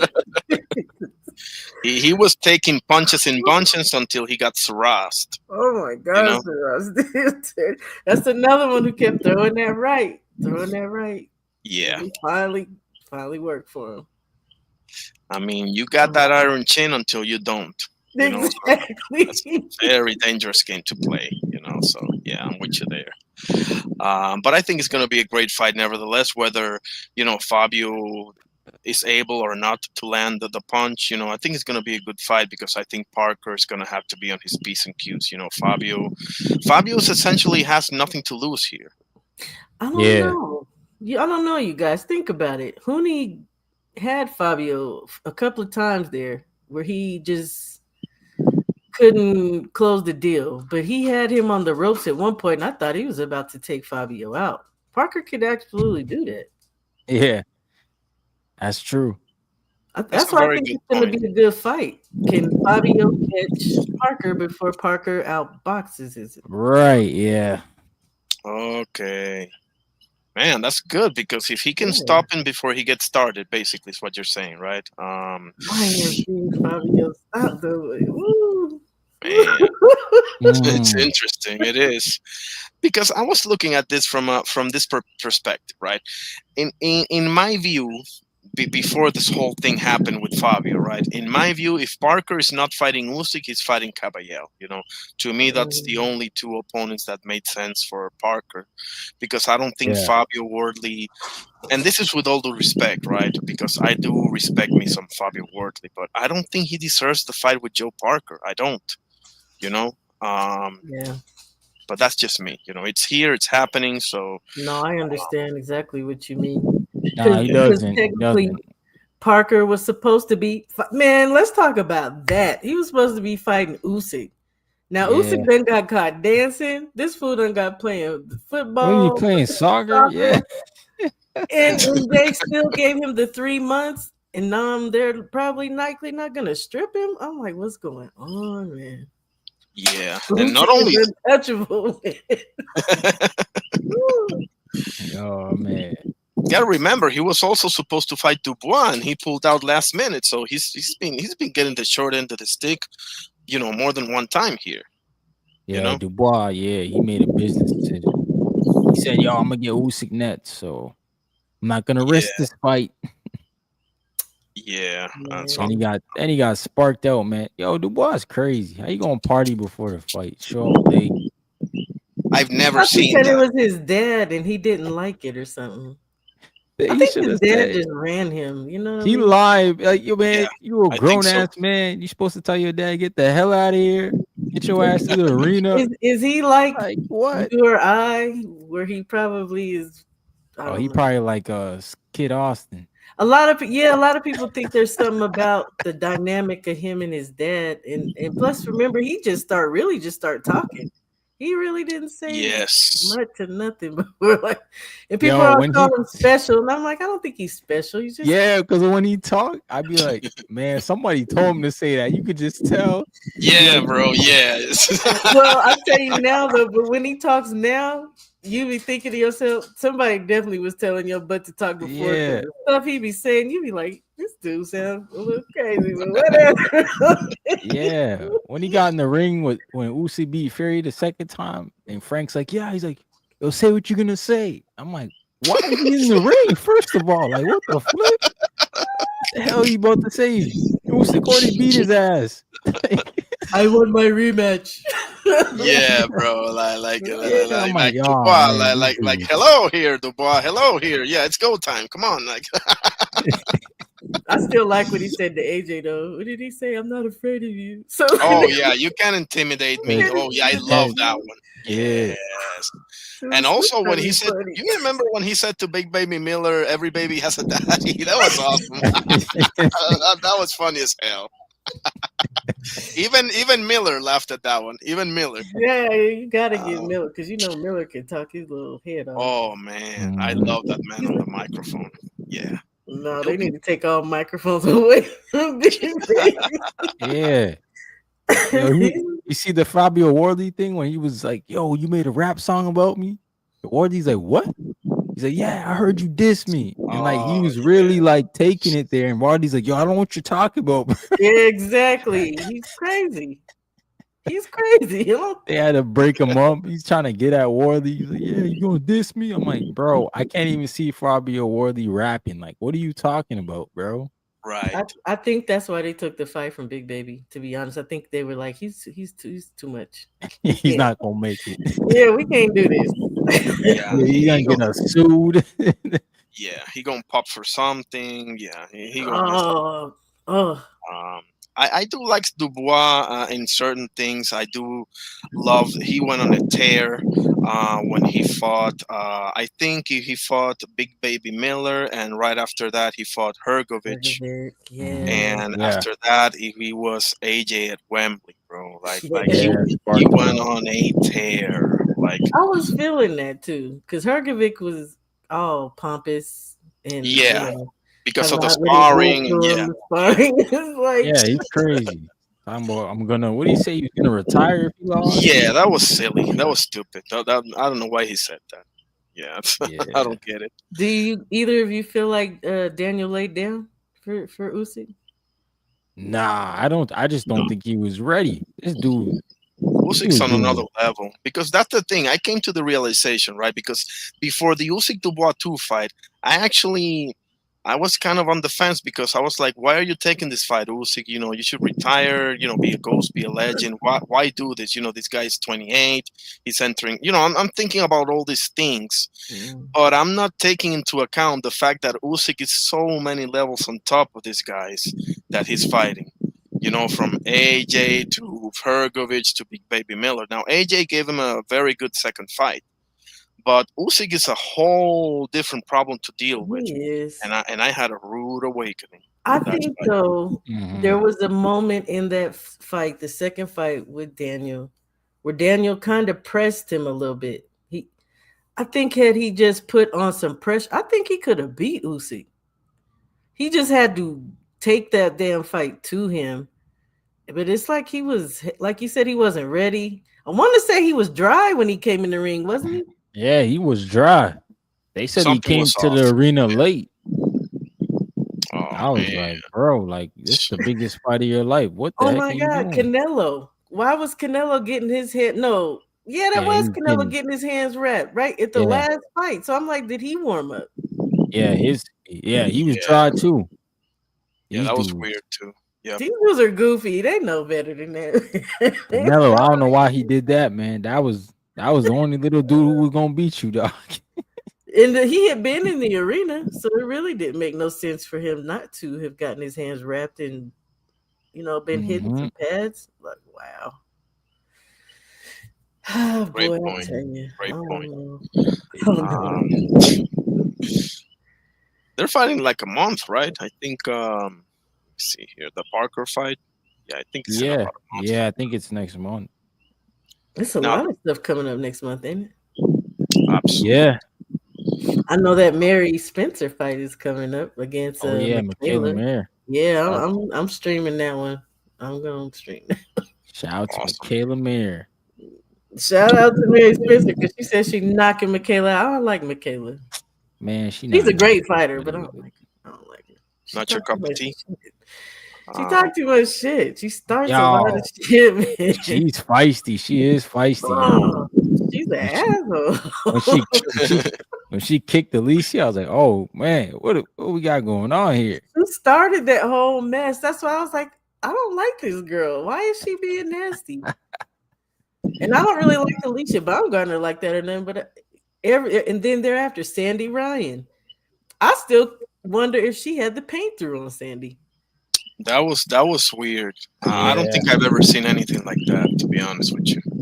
Talk about getting in your opponent's Yeah, head before. yeah. You, that you was bad. throw some paint at me, you gonna get some paint thrown at you. Okay. We in the Did y'all ring. see Sandy come back 2 weeks ago?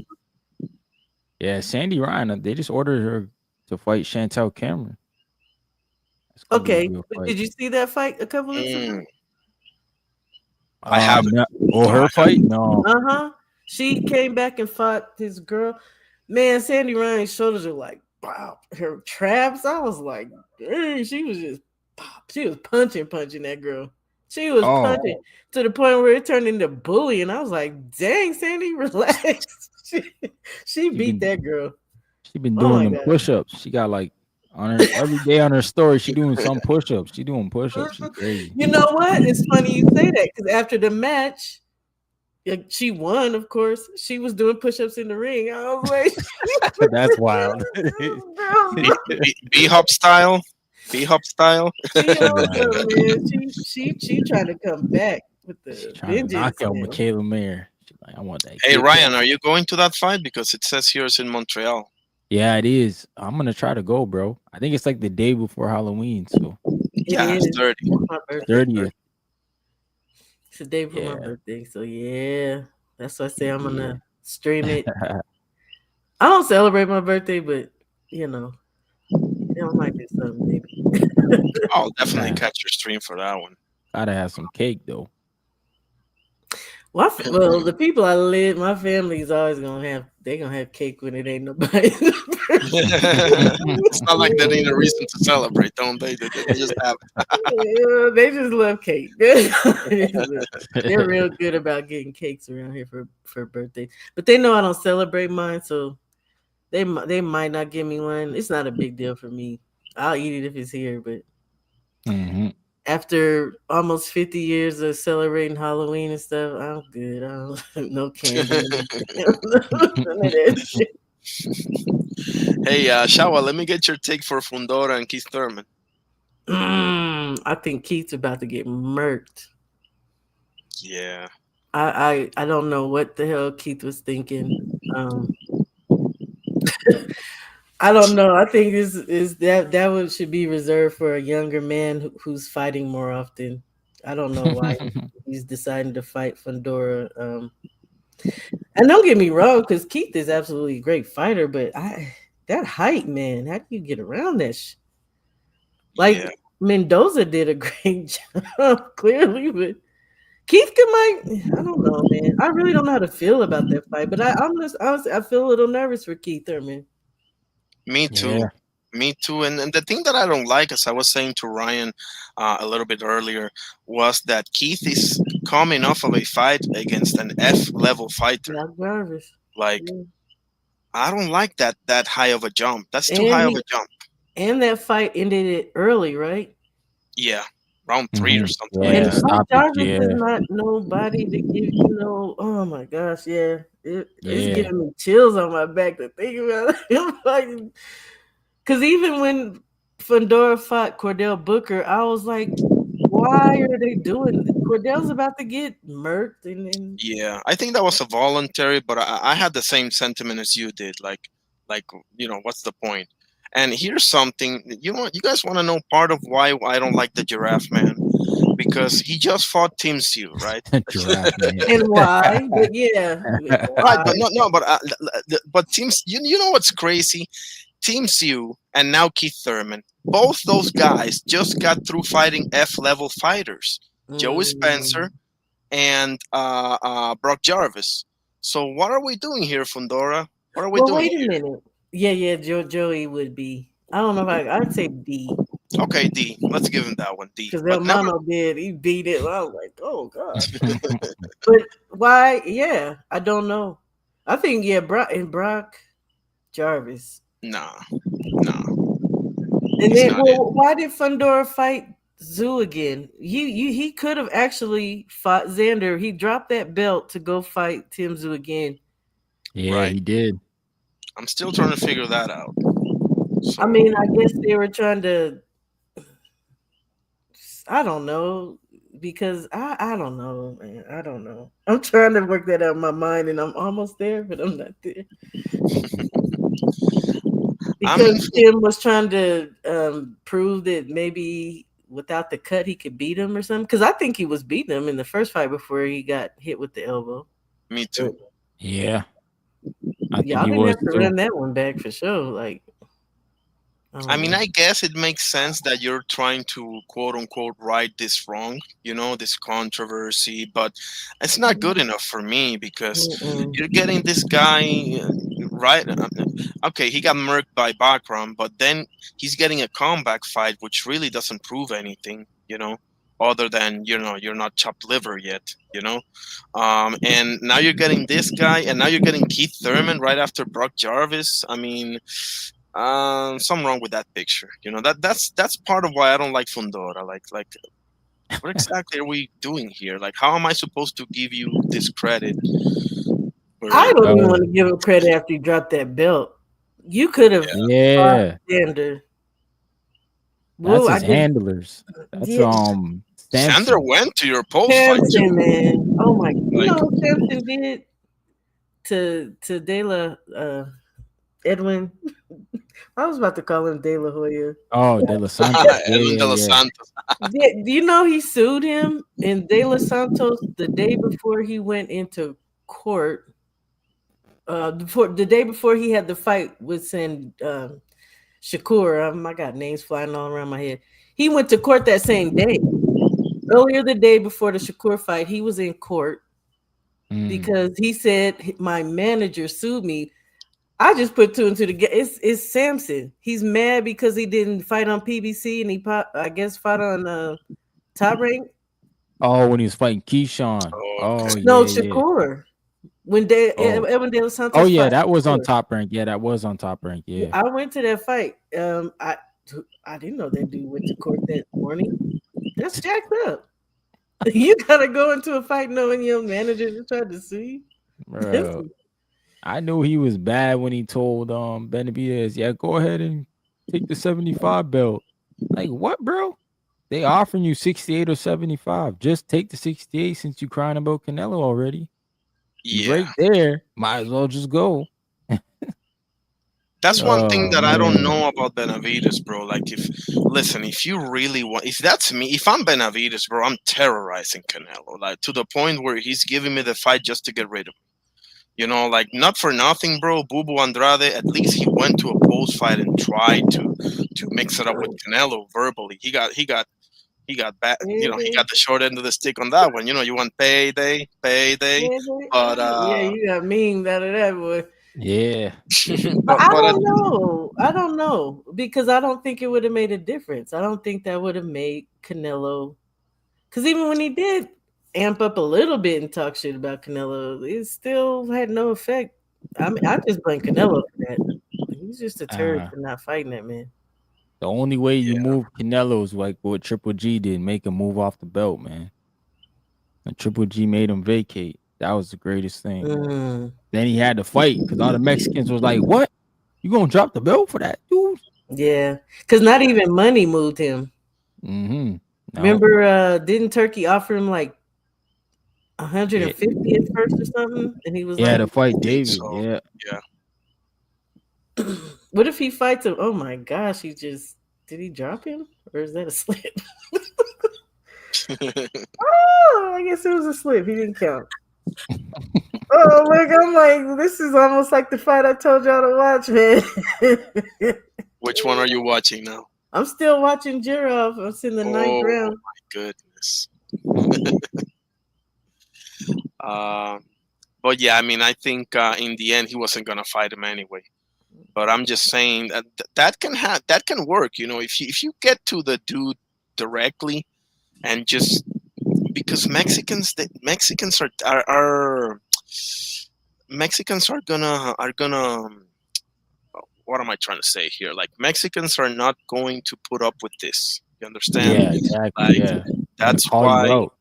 absolutely. Like they've had a million champions. They know what this is all about. They don't care about you losing. They really don't. They care No. more because Chavez, it didn't hurt Chavez's legacy to get his ass handed to him by Oscar twice. And it But shouldn't Mhm. for any of us, you know? right, but he didn't avoid him. You understand? Like Yeah. that they value more that aspect than because it was a foregone conclusion. You know, Chavez was on his way out. Oscar was with all of the lights coming in. You know, so it was pretty much was bound to happen. What they would have not forgiven Chavez for is just avoiding him. You know, which he didn't. So and you're not undefeated anyway. That ship has sailed. Yeah, So exactly. like I told this to Doctor one time, you know, God bless Doctor Boxing Talk. I told him, listen, even if he gets just shellacked in 2 or 3 rounds, at least I respect the fact that he gave the man his shot. You know, you passed the torch. It's the right thing to do. It simply is. You know. Yeah. Nah, man. The problem. Well, I guess problem was Floyd. Yeah, Floyd did pass the torch in a way to Canelo, but Floyd always tried to hold on to it, In a bro. way. He tried to hold on to it, like. Yeah. In a way don't count, man. Either you do or you don't. Because these fools be stingy. Yeah. Yeah. You know what I don't like? And I don't want y'all coming for me. I don't like how Bud, like when he would move up, that he would just sit on them belts. I mean, I think they stripped him at 47, right? Yeah, I think he either Yeah. One of well, them might he not be lost that. 54 once he went in the ring. He lost that one, so Yeah, Abasar like why? elevated. Just let it go. Just I let it go. mean, at Like I least he said, ain't do it like Canelo, man. He hold the whole division up. Look at all these Canelo, guys. yeah, 68 backed right up, man. yeah, Canelo is the worst. But Yeah. even when he went up to 68, like he should have just hit been dropped that belt and let Tellez become the full champion. You know, or instead of waiting for Tellez to get beat by a boss. Like I don't know, dude. I don't know. Y'all know I don't like Bud, so it is. I'll probably find anything to pick at it, that dude. But I still can't take away what the hell he did Saturday. That shit was beautiful. That was a beautiful fight. Nah, that dude's different. No, it's like you said on CAF Sports. You know, you're separating the two. You know, you're talking about this Yeah, aspect right here, but I'm that's not picking to them. say. I'm picking at him. I ain't gonna lie. I be feeling the way about Bud. I don't know. Some people they just triggered by him. I don't know, man. I see Him like and Canelo. I see a modern day Marvin Hagler when I look at that man. Oh no, yeah. Like I said, fight. At who? Canelo? No, Oh, Crawford. okay, I got you. Yeah, Like I mean, he just mean in that ring. he is. Yeah. Yeah, I like that analogy. You know, that war mentality that Hagler had. You know, yeah, I can Man. He definitely told see. him. He said it's gonna be quiet when y'all leave. Yeah, all that booing, all that hoopla. Yeah. And it was. Hallelujah. I know I heard a story about Max Kellerman putting down 3 mil. What? On Bud or Canelo. Canelo? That's Oh, why they he's said the fool. commentary He's was the fool. way it was, that he was saying all that weird shit. Because everybody's like, what are you talking about, Max? He That was made me shaking in his laugh. boots. He was shaking in his boots. Yes, he was. When Canelo checked him, I gotta give Canelo this one, and since you guys well know, Canelo ain't my cup of tea at all. But I gotta give it to him when it comes to checking, Beach Boy, Max Kellerman on the Yeah. boxing. Boxing is big, Max. Boxing is big, big. And Max was like a deer in the headlights.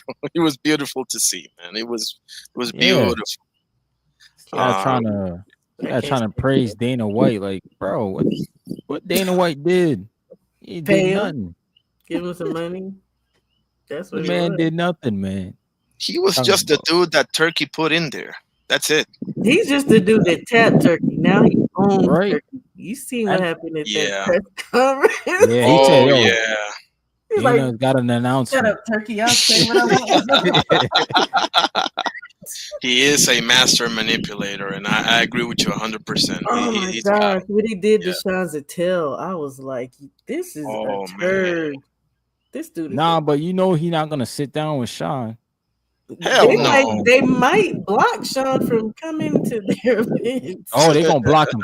And if they do sit down with Sean, they're gonna be like, "You can't talk about this, this, this, this, this."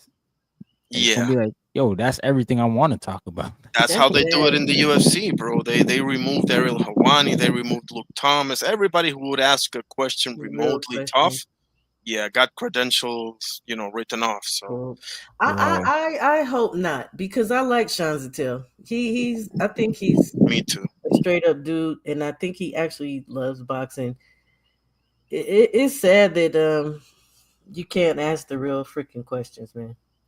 Ah, It's sad. I mean, they can blackball you like that. If you want to be at this event and you want to do your lives and your coverage, you gotta walk the line. Gotta play their little Otherwise, game, yeah.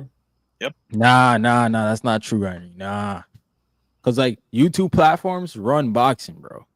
So I mean, They trust do, me, but bro. you know what? They Trust me. still wield enough power to pay people off to carry their narratives. They will. Yeah. They He's will. seen that. He's But seen like that. when the there's some. masses, like the problem is they got like dudes like Showbiz, like That's what I'm man, talking about, man. like that dude Right. Showbiz. He just switched. Like, man, I watched this man switch. I didn't watch the stream, but I saw the highlight where he switched his whole pick, bro, to Crawford. Talking about, yo, Crawford knock him out. Like, what, bro? Didn't you just put 20K on Canelo? Did he? Yeah. And now you I telling watch your whole community that Crawford knock him out. Like, bro, you steering the boat wrong. Like you wanted Canelo to win, just stand on it, bro, for that night. Yeah. Talk about Crawford tomorrow morning when it all boils over, man. But you got to stand on your square when you're there. I ain't on the level of no bug eye, but I was honest. I was like, I don't like either one of them. I'm leaning towards Canelo because we don't know what Bud was gonna look like as far as taking his shots. Mm. But if he could take that power, Bud absolutely would outbox him, which we saw. I said Bud was standing in the pocket. He did do that. So it's just, again, I don't know. A lot of times, even with his people I like, I'm still just gonna try to be fair off of what the freak I see. But again, you got people that are just paid operatives. They're gonna say what they're paid to say. But I don't know that with him, that's not being paid, right? Who? With I mean, Showbiz, he wasn't paid to switch up like that, right? Nah, he wasn't, but he backed by Turkey and those guys over there. They claim Turkey don't like Bud, really, that he be acting. That's what they said earlier today, huh? To find iron. Nah, I think so. Yeah. nah, man, he loved Bud. That's his favorite fighter. You think so? Honestly, like when you look at like when Bud talks about when he started talking to Turkey and the whole Errol Spence thing, when he said I gotta finance the fight, it was Turkey Al-Sheikh. Oh, when he said that he And Al Heyman said, "Nah, that ain't happening."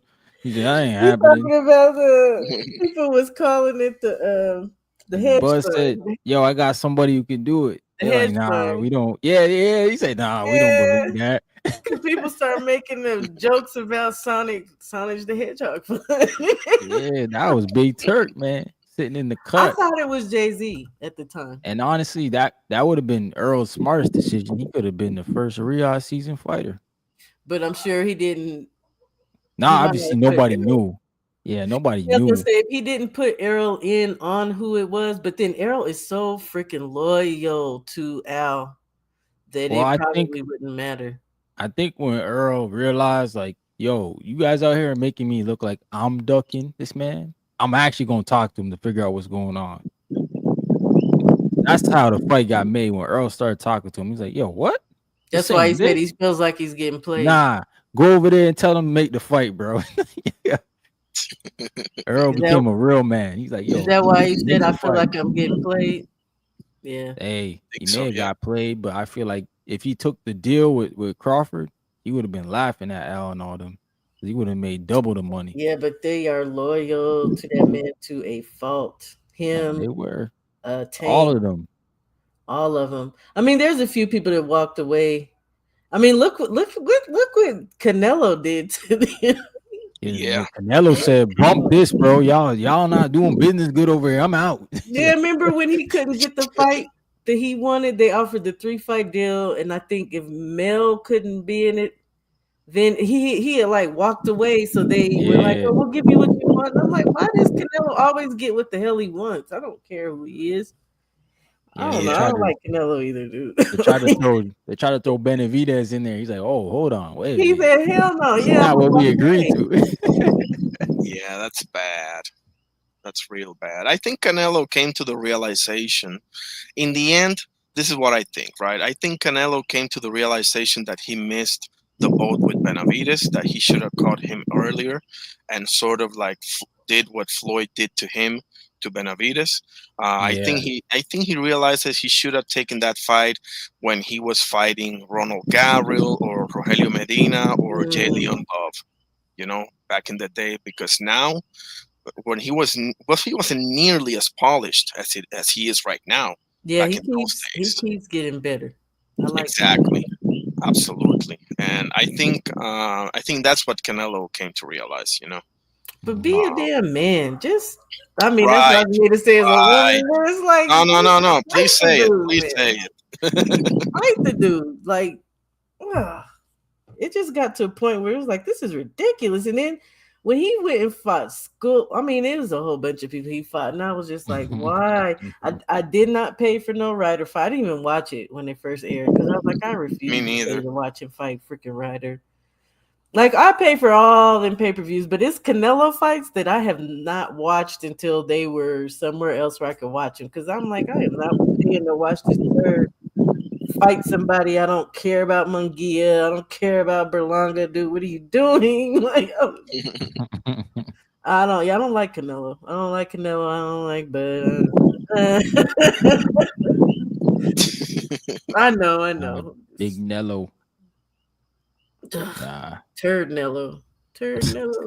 Yeah. They got some names for him in Mexico. They call him the Canelocas, Canelovers. I mean, they have all types of names for him over in Mexico. Crazy? I heard that they don't like him like that, but he sure will make sure they get free fights. Ain't that something? Yes.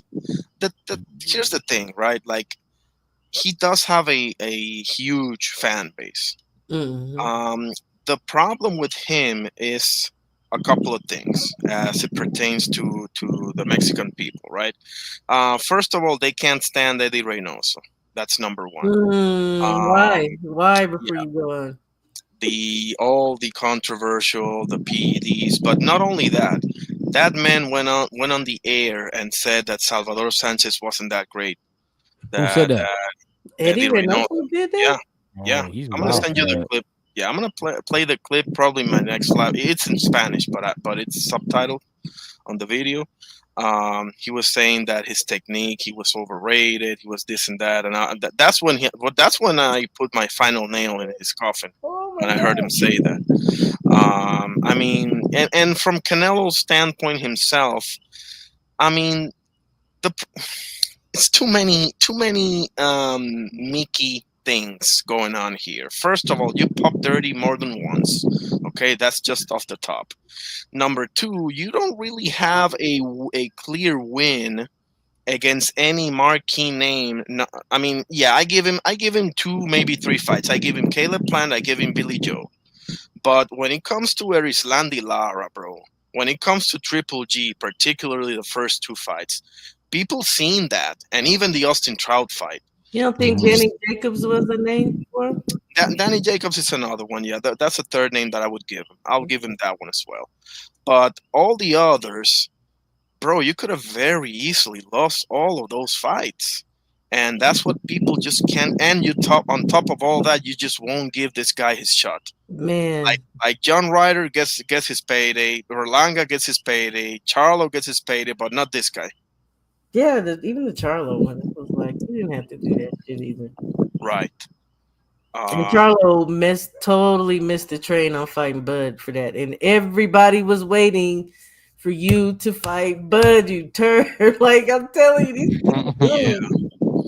And when you look around from a Mexican standpoint, you look at Barrera, you look at Marquez, you look at Chavez, you name it, right? None of them did that. None of them did that. Nah, man. Canelo's still more decorated than those guys, bro. Can you imagine Chavez avoiding Camacho like that, or avoiding Roger Chavez Mayweather like avoided that? like 80 people. He didn't fight nobody until like 90 fight in. You gotta be kidding me. You've got to be kidding me. Yo, Chavez Um, is not the greatest Mexican. Canelo No, Alvarez. to me, the greatest is Salvador Sanchez. To be clear, to me, the greatest is none of them. It's Salvador Sanchez.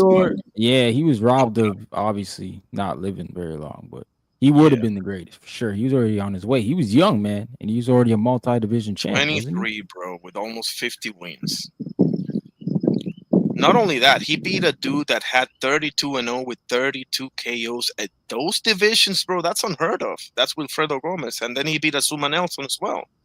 So I mean, yo, that's why I question like with those guys punching like that, because I feel like if dudes today fought like that, we see way more deaths in boxing. Way more deaths. Probably, yeah. You see dudes dying in the ring way more often. I don't know. I just don't know. I haven't heard too many stories about those 15 rounders, like guys dying. All the rounds they went, I just think they were better back then, man, technique wise, and they did take a lot of shots for a lot of rounds, though. Sheesh. Yeah. And then go back further, they were fighting until somebody got knocked out 30 rounds. Yeah, it wasn't way back in the day. It wasn't unusual for a fight to have 30 plus rounds. Yeah. Man, that's. Yeah, I mean, when you watch the older films, though, and those weren't necessarily, but they were punching too. It looked like it just looked like they had a better constitution, better stamina. Oh wow, Salido just got dropped early. Oh, if you're watching Salido versus Kokichin, you're gonna have the time of your life in this fight. Oh my goodness, what a fight that was! Around this time, I'm telling you. I mean, Salido, is that the guy who beat Loma? Yep. Mm-hmm. He also beat Juanma Lopez. Salido's a sleeper, man. He's a cheater, bro. Man was cheating in that ring. Yeah, he's got some controversies, but he was tough as nails, bro. I was happy he beat Lomachenko, bro. I'm not even gonna lie to you. I was so happy. What do y'all think about Loma and Mr. Gary? Yeah, Loma won that. Yeah, he beat him. Yeah, Gary Russell Jr. Yeah, I think Loma got him. You think it was closer? Okay. I just said I think it's very close. I need to watch again. It's been a long time since I watched it. Gary was very highly touted. I remember Gary was, I think, 24-0 with, I think, 16 KOs or something like that. So, yeah, that was very good. Max Stallion, that definitely was that was definitely, to me anyway, Mr. Gary won out for sure. But I got to go back and watch that because, like, it's been a long time since I watched it. Okay, gosh. Okay. I'm going to watch it again also. Interesting. Because when I watched it, I don't think I was scoring fights or nothing, and I was just watching boxing with my husband. Okay. It's only been recently that I've really, really become like crazy about everybody in my house is like, go away, lady. But I can't stop it. I can't. I'm addicted. I'm like, I can't. We're addicted. Yeah, we are. We're beyond salvation. Yeah, but no, that fight. I mean, I'm never forgetting that fight ever. And I think that was in Mexico. That wasn't a high profile fight like most of the rest of them. But oh my goodness. I had Yeah, Tijuana. oh, and of course, oh yeah, Tijuana, and of course we had the debacle of well, the debacle of the main was what was going to be the main event of September 27 on ProBox with Nicolas Flas and Peter Dobson. Yeah, I was Unfortunately, looking Peter forward to Dobson. that. Yeah, me too, to be honest with you, because I think Peter Dobson still has something left. I do. He's good. And What was Nicolas his Flas. last fight? Was it? It wasn't. I don't think it Jaleel was Hackett? Jalil, right? Yeah, no, I think I he think he fought had somebody. another one. Yeah, I think he had I hope another one so. there. Well, he was Sasaki's partner over there Jin? with Brian. Good old Jin. Yeah, he went over. They said he was getting knocked out in the gym by Sasaki. Oh, boy. Who? Pete Dobson? Yes. Oh my God. Oh yes. I was like, oh boy. He's just to confirm, his last fight was Jalil Hackett. Shawa It says right here. was. That's Yeah. not good. Flies It's was not. about to floss with him. I mean, Jalil Hackett just fought twice, right? He fought over here in Puerto Rico, and then he fought Elijah Vines like a week ago or something. So, Yeah. it's been a minute. Thursday. Yeah. Last Thursday or something. And then yeah, man, I wanted him. I think Eddie did him dirty with the fight in Puerto Rico. He should have been able to run Yeah. that back. But at 140 he didn't belong there anyway. So Yeah, this man was Right. not. Skeletor. Move up, boy. Move up, boy. Even now, he didn't make weight. Didn't make weight either. I was just about to say that. Yeah, that's some wrong. Scared. Don't be scared. So maybe Oh, he he needs to didn't go up make to 160. Jeez, yeah, just go up to 60, bro. Yeah, that's what I'm thinking. Yeah, he missed weight by 50. What the heck? 2 pounds? Yeah. Mhm. Yeah. 3 that's bad pounds. enough. Sorry, 154. He's 157. That's crazy. Ain't it? He's not disciplined. The hell? He's only 5'11". You know what? You know how I know he's not disciplined? By the way he fought. Did he fight Roman? Is that who he fought in Puerto Rico? Yes. Yeah. Jose Cheito Roman. Yes. He wasn't disciplined in just the way he fought that fight. I was like, he gets away with a lot of bullshit in the gym. Mm-hmm. Cause he looked like a wildling. I was like, dude, you really need to tighten up a little bit. And I will give him credit. He looked a lot cleaner in this fight against Vines, but if you still coming in overweight, it's still something going on. And then the way he talks, like he needs some type of PR person. Because I'm serious, the way he was just like blah, blah, like a sailor. I was like, dude, you supposed to. I'm gonna shut up because I cuss a lot. But look, I ain't no boxer. It was bad. It was bad. I don't know. I've always liked Jalil, but I don't know. Definitely move up, man. Yeah. I think he needs to find like his groove, right? I think he's a little too all over the place, so to speak. I did like his last performance, and to be quite honest with you, I was at that fight here in Puerto Rico. He did get robbed.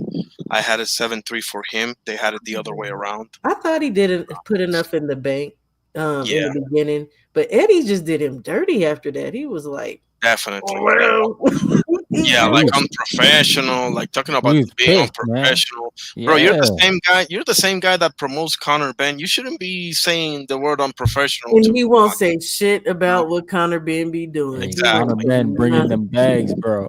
Man. So those stadiums. There you go. There you go. But then when he another one he did bad was what's his Subriel? name? No, well that may be too, but no, he just fought again. He fought Nick Ball and lost. Oh, Ray. No. Ray Ford. Yeah, Ray that's Ford? it. Ray Ford. Yeah. When he lost to Nick Ball, he's just like so like whatever. Emotional. And then Ray Ball was like, not Ray. Ray Ford was like, he just looked cracked at the end. He was like, I should have moved up. Yeah, you shouldn't have. He said, I listened to Eddie. That was your first mistake. He blamed on Eddie. Yeah, it's like you know your body. Don't listen to Eddie tell you to sit around so you can get beat. Eddie, remember Eddie was losing all them fights on the Riyadh season. Yeah, that was the 5v5 and he Yeah. got swept. He went 0-5 against Dubois stopped Bricktop. Hergovich. Yeah. He lost He made- all them fights, man. He made Oh, Deontay Wilder the captain, and that boy got sparked out by And Kazan. there was no reason Deontay should have been fighting Parker that night. They should have swapped him and AJ. He would have did better, maybe. Actually, the way he looked, he wouldn't have. But Oh man, that was crazy. he would have been better against Waleem because Parker was on the come up. Why would you put somebody just lost 3 times in there? Like, oh my god, dude. Exactly. Oh. Hamza Shiraz beat up on Ammo, and that was funny. I was laughing. That Eddie size Hearn difference down was bad. bad, bro. Like you can just see them standing right next to each other, and I'm like, are these guys in the same division for real? But Ammo no started way. out good in the beginning of the match, and then it's like he just stopped adjusting. I don't know. Ammo's another one too. I just be like, I don't know about the IQ there. I don't know. I don't. Somebody told me he like mad rude in person though. Like he looks like it though. My friend tried to interview him. He's like, "Yo, your mic is not professional enough. You can't interview me." It's like, what? That's bad. This coming from a dude who likes to dress up as a fur animal. Get the hell out of here! Yeah, he was wild for that. Put that tiger tail on. I was like, this dude. You don't even want to know what I was thinking. I was like, this dude's a freak, wild, man. He's a freak. Yeah, and you're not even like a superstar or something, you know, like not even that. So I don't know, man. People can't even depend on you to go in there because who's the last guy he fought up out of Canada? I actually liked him. Oh, Patrice Vonleh, yeah. Yeah, man. To me, he was struggling with that fight. I was like, dude, Vonleh looked good to me. I was like, the high guard was pissing him off. I don't know. I'm not a fan of Ammo. He's just not dependable. Yeah. I don't know. Any word on him fighting again? Anybody know? I think he has a fight coming up. Yeah. Okay. Austin Ammo Williams. I'll look him up for sure. Oh, okay. I was about to. Probably does have a fight coming up. Maybe on that Boots card. I know Jesse Hart is there and Guido Let me see. Yeah, I don't see anything else here. All right, which I'll see. That's over in Philly, right? Give me a second. Yeah. Okay. Because he fought on that one where Berlanga fought the Mantequilla guy, right? He was the main event there, right? Ammo? I think right? I think his last fight was on the Bam Rodriguez undercard. Oh, okay. Got you. With Rodriguez versus Cafu? Yes, yeah. Oh, okay. I don't know. I don't really see him making too much noise. He's at 160 or where is he at? Yeah, right 60, yeah. Okay. Oh, damn. My man Ramon Vasquez getting another shot, bro. He fighting again on the Boots card. I guess he's not. Ramon Vasquez, you said? Yeah. That's the same one that fought Cordina? Same one that fought Jahil. Let me see. Joe Cordina. That might be Eduardo Vasquez or something, because okay. Aunt McQueen loves him some Vasquez, man.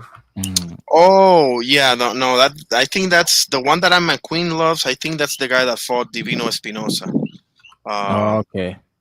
Yeah. I think there's a lot of Vasquez's out there. He gave Ray Ford a good fight too. Yeah. Yeah, man. And you know what? As a matter of fact, I thought he beat Cordina. Cause that Cordina got a title off that fight. Yeah, I'm pretty sure he beat Cordina. Yeah, I thought he beat Cordina too. And I remember the Ray 4 fight. Yep. You were right. Where is Cordina? Shoot, he I don't got think he's that injured. good I don't personally. think he I been don't back. That Kakashi fight took a lot out of him. Oh yeah, he did fight Kakashi. Oh, Kakashi don't talk stopped him, about right? Kakashi. Yeah, TKO in the third. He was down in the third round. It ended in the eighth. Kakashi. Yeah, I was really digging him, but I feel like he just ducked Ray Ford. Yeah. he did. I mean, he what he said was that the offer to fight Lee Wood was just too good to um I you like know Leewood, but he did Leewood Leewood. 30. yeah, I Yeah. think he caught Lee Wood right at the end, personally, because I do like me some Lee Wood as well. But he's just been through too many wars, bro. The A Josh lot. Warrington fights, yeah, Josh Warrington, Lara fights, and not Mhm. to mention the Michael Conlon fight as well. So it's just way too many wars for Lee Wood, Didn't in he my retire opinion. after that fight? He said he was gonna retire, but I just see something about with Lee Wood here. Give me a sec. I think I just saw Lee Wood here somewhere. He don't have a fight Uh, coming up, but I hope not. oh, okay, no, that I wasn't him. hope not. Nah, me neither. I just don't think especially how he fights. Nah. Once you no longer can take the shots like that, bro, it's over. It's over. Mm-hmm. Um, he had an unbelievable comeback win against Michael Conlon. I actually felt bad for Michael Conlon, but it is what it is. And he rode the Lara. He got revenge on Lara as well. Um, Pretty good career, I solid think fighter. so. Um, but yeah, he did him dirty. With all that being said, yeah, Anthony Kakachi did him real dirty. Yeah. That's the same night Ball fought Doheny, right? I think so. Yes. Yeah. Yeah, Yeah. Yeah. that was wild. Yeah. Don't. This Ball's so dirty, dude. Like, Nick Ball kicked the man and everything. Kicked Crazy. him in the That ain't even funny, but it's like, dude, Yeah. getting away with some shicey stuff, boy. Yeah. Nick Ball's a little dirty one. Nick Ball and Ryan, you're not gonna like this, but Nick Ball ain't my cup of tea at all, bro. Hey man. At all. You like Nick Ball, right? Hell, Oh, yo, man. that man took my money twice. I gotta like him. He wasn't supposed to draw with Ray Vargas, and then he wasn't not supposed to be Ray Man. Ford. I was like, oh man, Ray I gotta Vargas rock is with this another dude one. now. And Damn. he got a fight coming up though, I think though, right? For sure. Ray Vargas. Yeah. He's Yeah. fighting somebody. Can't remember who, but yeah, he's in the mix. And look at Nick Ball. He the only champ in the UK now. Yeah. He the only one with a belt. Oh man, I didn't even know that. Yeah. Mm-hmm. Well, I mean, I guess Lewis Croker. Technically yeah, I speaking, guess right? Now, he got yeah, one, that's true. Ireland, yeah. That's true. new though. Look, that's fresh. It was Nick. Because they had all those heavyweights right before Usyk came along, so that there was that, but Mhm. that ship sailed. So, yeah. Do you guys know anything about Ruiz Bellotti? I know he's highly touted over there, but he's fighting Josh Badley now, and I'm rooting for my boy Josh Badley, Mr. love Badley. Electrician himself. Yeah. I love Badley when he beat Chamberlain, man. Chamberlain. Oh yeah. Yeah, he was he was a ridiculous underdog in that fight. I Really? know. Josh Badley? No way. And Yeah. the winner was supposed to get Cordina at the time because I was thinking Chamberlain was about to beat him, and I was like, "Oh, what is this?" They had had with a D in the end. Big plans for Chamberlain, and then he got Josh Badley. Reese Bellotti. I've never heard of him before. Yeah, he's very highly touted over there, but this is going to be the fight that's going to prove it, against Josh Badley, and definitely rooting for Badley. bro. He's I can't 20 believe and it's that. 6, and he's been Sheffield. What is stopped that? 3 The times. Wardley? Holy Which shit! card Is is that the that? same Oh, dude? Dave Holy Allen. 20 and 6 with he's been knocked out 3 times in the 6 losses, 15 knockouts. Oh man. I mean, he could be highly touted because again, some people don't care about the losses if he's a dog. Like, Yeah. I don't think we should. I don't think we should ever care about that. These dudes are warriors. It's Me neither, to be supposed to honest. be fighting. If you lose, just if you get up and you're healthy enough to get up and fight again, I'd be happy. Mm-hmm. Absolutely. Um. Yeah, but I'm gonna head on out, y'all. Y'all have a good All right, night. brother. You Peace, too, Queen brother. Shower. See you later, man. Irony. Thanks for having me, brother. Thank you for coming on, brother. God bless you, and I will Good definitely night. see you soon. Keep up the Good good night. work. Thanks, man. Have a great evening. Um. Reese Bloody. Yeah, I think I was dead wrong on Reese Bellotti. Maybe not. I mean, we might watch him and see something that we didn't. Yeah, no, I'll definitely be. Oh, that's on the zone too. Okay, awesome, even better. Okay. I had to turn back on Salido Kokijim Okay. because I had stopped it to start looking for some of them names we were talking about. Like who? Ammo fighting? Yeah. Dave Allen versus Arslanbek Mahmoud. I mean, I don't know how I feel about that one. How about you? I mean, Makhmudov. I mean, at some point he was getting, touted as this boogeyman, this and that, and then Yeah. Caballel took care of that, and then Guido Vianello also took care of that. Didn't somebody get him before Caballero? Good question. Yes, sec. I think so. Arslanbek. Because There it when they did, everybody was like, "Oh, is. not Tick. They done killed Tick."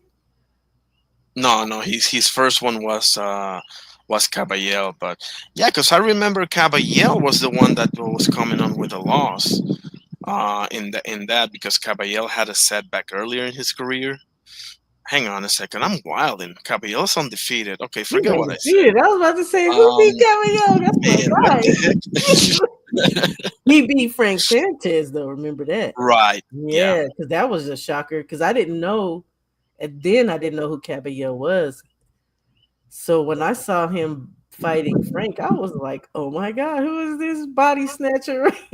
Exactly. I will tell you that he goes to the body more and better than anybody that I see in the heavyweight division right now. Huh? Anybody. Do you think Usyk's been keeping away from him? Yes. Because here's the thing, right? Usyk, Caballero doesn't only have the body work, he also has the legs and the stamina to keep up with Usyk. He does. Um, and that's bad news. Now I'm not saying that he's the worst matchup ever for Usyk. I just think that style wise, yeah, His problems. yeah, he's probably the more dangerous one, as I see it. So we shall see, because I do remember Makhmudov was favored before that fight. I do remember that. Like Caballero wasn't as known as he is right now, because you gotta remember he got Sanchez after Makhmudov, right? So, but nevertheless, I think like Doctor would say, right? Ajit is legit. Ajit. Caballero. Oh well, Agit. Ajit, got you. Yeah, I mean, I was listening to something and they were saying his name and they were like, Agit Caballero. I was like, oh, we've been calling him Ajit. I'm gonna call that man by his name because he deserves that. Because woo, he's probably my number one heavyweight for sure. Yeah, He definitely showed up and showed out against Zile Zhang. Now, people can talk Oh my about gosh. Zhang's age and what have you, but the reality, bro, and on top of everything, he got dropped. Remember, Zhang whacked him in the head and, and dropped him. Yeah, And of course I remember that because I was like, man, it was like yeah, round 5. Yeah, in the 5th round he got dropped. But and he didn't look like there was nothing. He got up. I was like, okay. yeah, Because Zhang is dangerous for anybody. Like you said, I don't care how old you say he is. That's a dangerous man. He's a he big is. man. Oh yeah. Zhang Bakoli. Ugh, let's go. Oh, Let's go. sign me up. I'm not gonna lie. I kind of want to see Bacoli run it back with Fa Ajakba. I think that was a very good fight. Yes, Um, absolutely. but if that's not on the tape, to be fair, before when the fight got announced, I was kind of disappointed because I didn't think it was the right time for them to fight each other. I think that should be a title fight. I think that will eventually be a title fight. Mhm. I could be wrong about that, but um, nevertheless, it happened. I was actually content with the draw. I've seen that fight like 5 or 6 times. I loved the fight actually. I think I was I pretty like the content with draw. the draw. I like the Um, draw. Um, I think there is a lack of good outside of European heavyweights. Outside of Europe heavyweights, we need more heavyweights from different places over here on the West, Canada, U.S., the islands. We need more heavyweights to have a bigger pool because I don't know. I mean, there's some guys that are out here, they're just totally blocking them from having fights, I guess. Like, I still would like to see Johnny Rice get in there and fight people, and he's willing. Michael Hunter, who he has a fight coming up, but he's getting old. They're getting older, so yeah, I know there's guys on the come up now. Torres. There's a one guy coming out of the Olympics. I forgot his name. We got Josh Edwards. We just yeah. need more over here. Lanier Perro. Also, I think he's from Cuba, if I'm Let me not see. Yeah, I mistaken. was just thinking that we Um, said the islands. Lanier Perro, you say? yeah, he's actually fighting. I just saw it right now. He is fighting Maybe on I'm saying his first name. How do you spell his first name? Lenier, Lanier Oh, um, Pero, um, 2016 Olympian, ranked third at heavyweight by WBA. oh, I And see now. There's an Artiga and a Perro, both out of Cuba. yeah, Interesting. Yeah, see, look, 12-0. Now there was a guy. I think he was out of Jamaica, but he was fighting out of Canada. He just fought at Makhmudov, maybe. I think so. And um, he got stopped like in the second round. The dude was knocking everybody out, but all of a sudden he runs up against Arslanbek and oh, Ricardo Brown. yes. I Gotcha. thought he was the goods, and then that happened, and I was like, "Oh my god, you just ruined my dream right there." I mean, let's give him another one. Let's see I you will, again. I will, Let's I will. um see I if you was can wondering box. if he was a little starstruck because he just kind of stood there. And I know my a little guy I call my little brother. Like one time he got to fight in Dongo, and he said he felt that he was like I just kind of froze up, like oh my god, he's across the ring from me. He fought, but the fight ended up getting stopped. Um, And I don't think it was a good stoppage, but it is what it is. Because he was fighting back, but he's like, I was starstruck for a moment, and I was like, Okay. it happens. Yeah, I mean, I'm definitely not gonna hold that against them. For your first time in this stage, yeah, it can make you have your, goosebumps and what have you.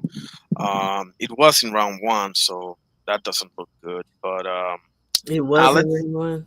yeah, it says here TKO round one. Yeah, like it's like he froze. Like compared to the other fights I did on the film study, I was like, oh my gosh, he's starstruck, or like the lights are too bright or something, because he was just kind of like. Yeah, I'm looking forward to seeing this. Oh, Lanier Piro right here on the zone. yeah. Oh yeah, Caribbean Royale. I really need to get down there to see that place. Oh yeah, Doctor went over there for that weekend. Where they had all those fights. Um, Oh yeah, January. Yeah. yeah. Because he got some good footage. He asked the best questions. I guess Yes. I say my another little guy called my brother lives there. Kano Loco. He's been there. Oh yeah, I've seen him on your streams. Yeah, Elcano Loco. Yeah, he doesn't stream no more. He's out of the boxing talk. But like when we would watch fights, because we would watch them, we call like backstage like this, and like if one of us was streaming it or whatever, me and him would sit and watch it. But he got to a point where he's like, I'm not watching nothing but Puerto Rican fights. And then all of a sudden he was just like, I just can't do this boxing talk no more, because it was just getting toxic in the community. So Okay. Okay.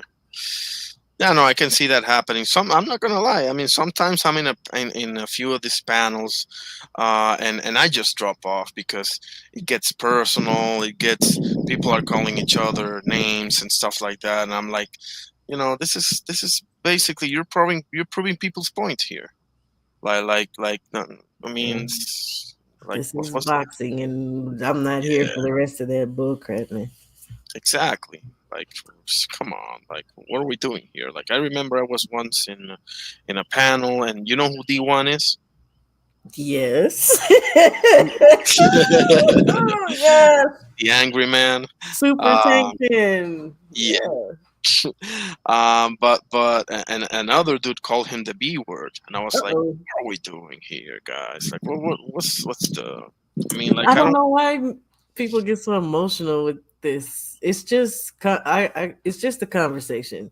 If you can't just have a conversation about something you claim to love, then y'all Yeah, don't even need to be clicking the link. Like, just exactly. Just yeah, listen, or I don't know. Like, yeah, and then bang your head over there by yourself where nobody can hear or see you. Get I'm that. telling you, like, What'd you say, girl? That ain't got nothing to do with what we talking about. No, my daughter's like, the more people that interact is the more money you get. No, we talking about people acting a fool over yeah. boxing. That's entertainment, though. Yeah, well, I don't like those channels that do that.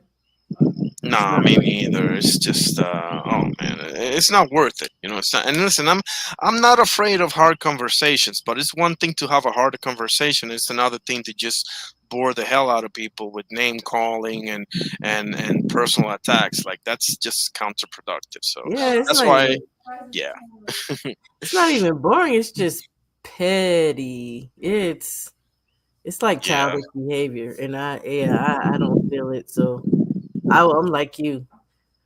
Well, yeah, first of all, if I know that that type of activity happens on a channel, I would never even click a link.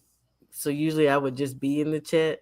yeah, I only get on people's panels that are like you guys, people that I actually can learn from, or people that talk about what I like to talk about. Because I'm still fairly new to actually being entrenched in boxing, so I'm still trying to just learn. And I like to talk to people and pick their brains, or I like people who like to ask me questions and see how I feel. So if all that rest of that funny debates and all, I don't like that stuff, man. yeah.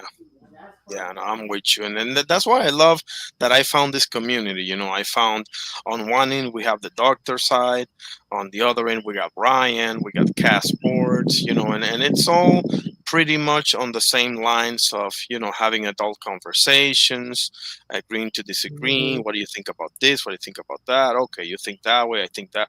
I mean, that we just got over the whole November card with Ryan. I think that was just before you came along, and Mm. we were talking about a whole bunch of things, and we don't see eye to eye on almost anything. But I respect that man, his boxing knowledge and everything. So we can just have fun and just, like you said, pick each other's brains. And I've learned so much from people like yourself and all the rest of them. I So, ain't learned nothing from me because I'm learning from oh, you guys, man. uh, I am because my thing is I'm so to the point of trying to catch well, okay, I'm so enmeshed in what's going on now. You guys are more obviously entrenched in the history, and like I can watch history here and there. I can like how you did the 20 fights. So now that's on my agenda to go watch these because there's so many fights from back then that I have not seen and people sometimes may talk about, but those were great fights. And oh so, yeah. yeah, I'm trying. It's a lot.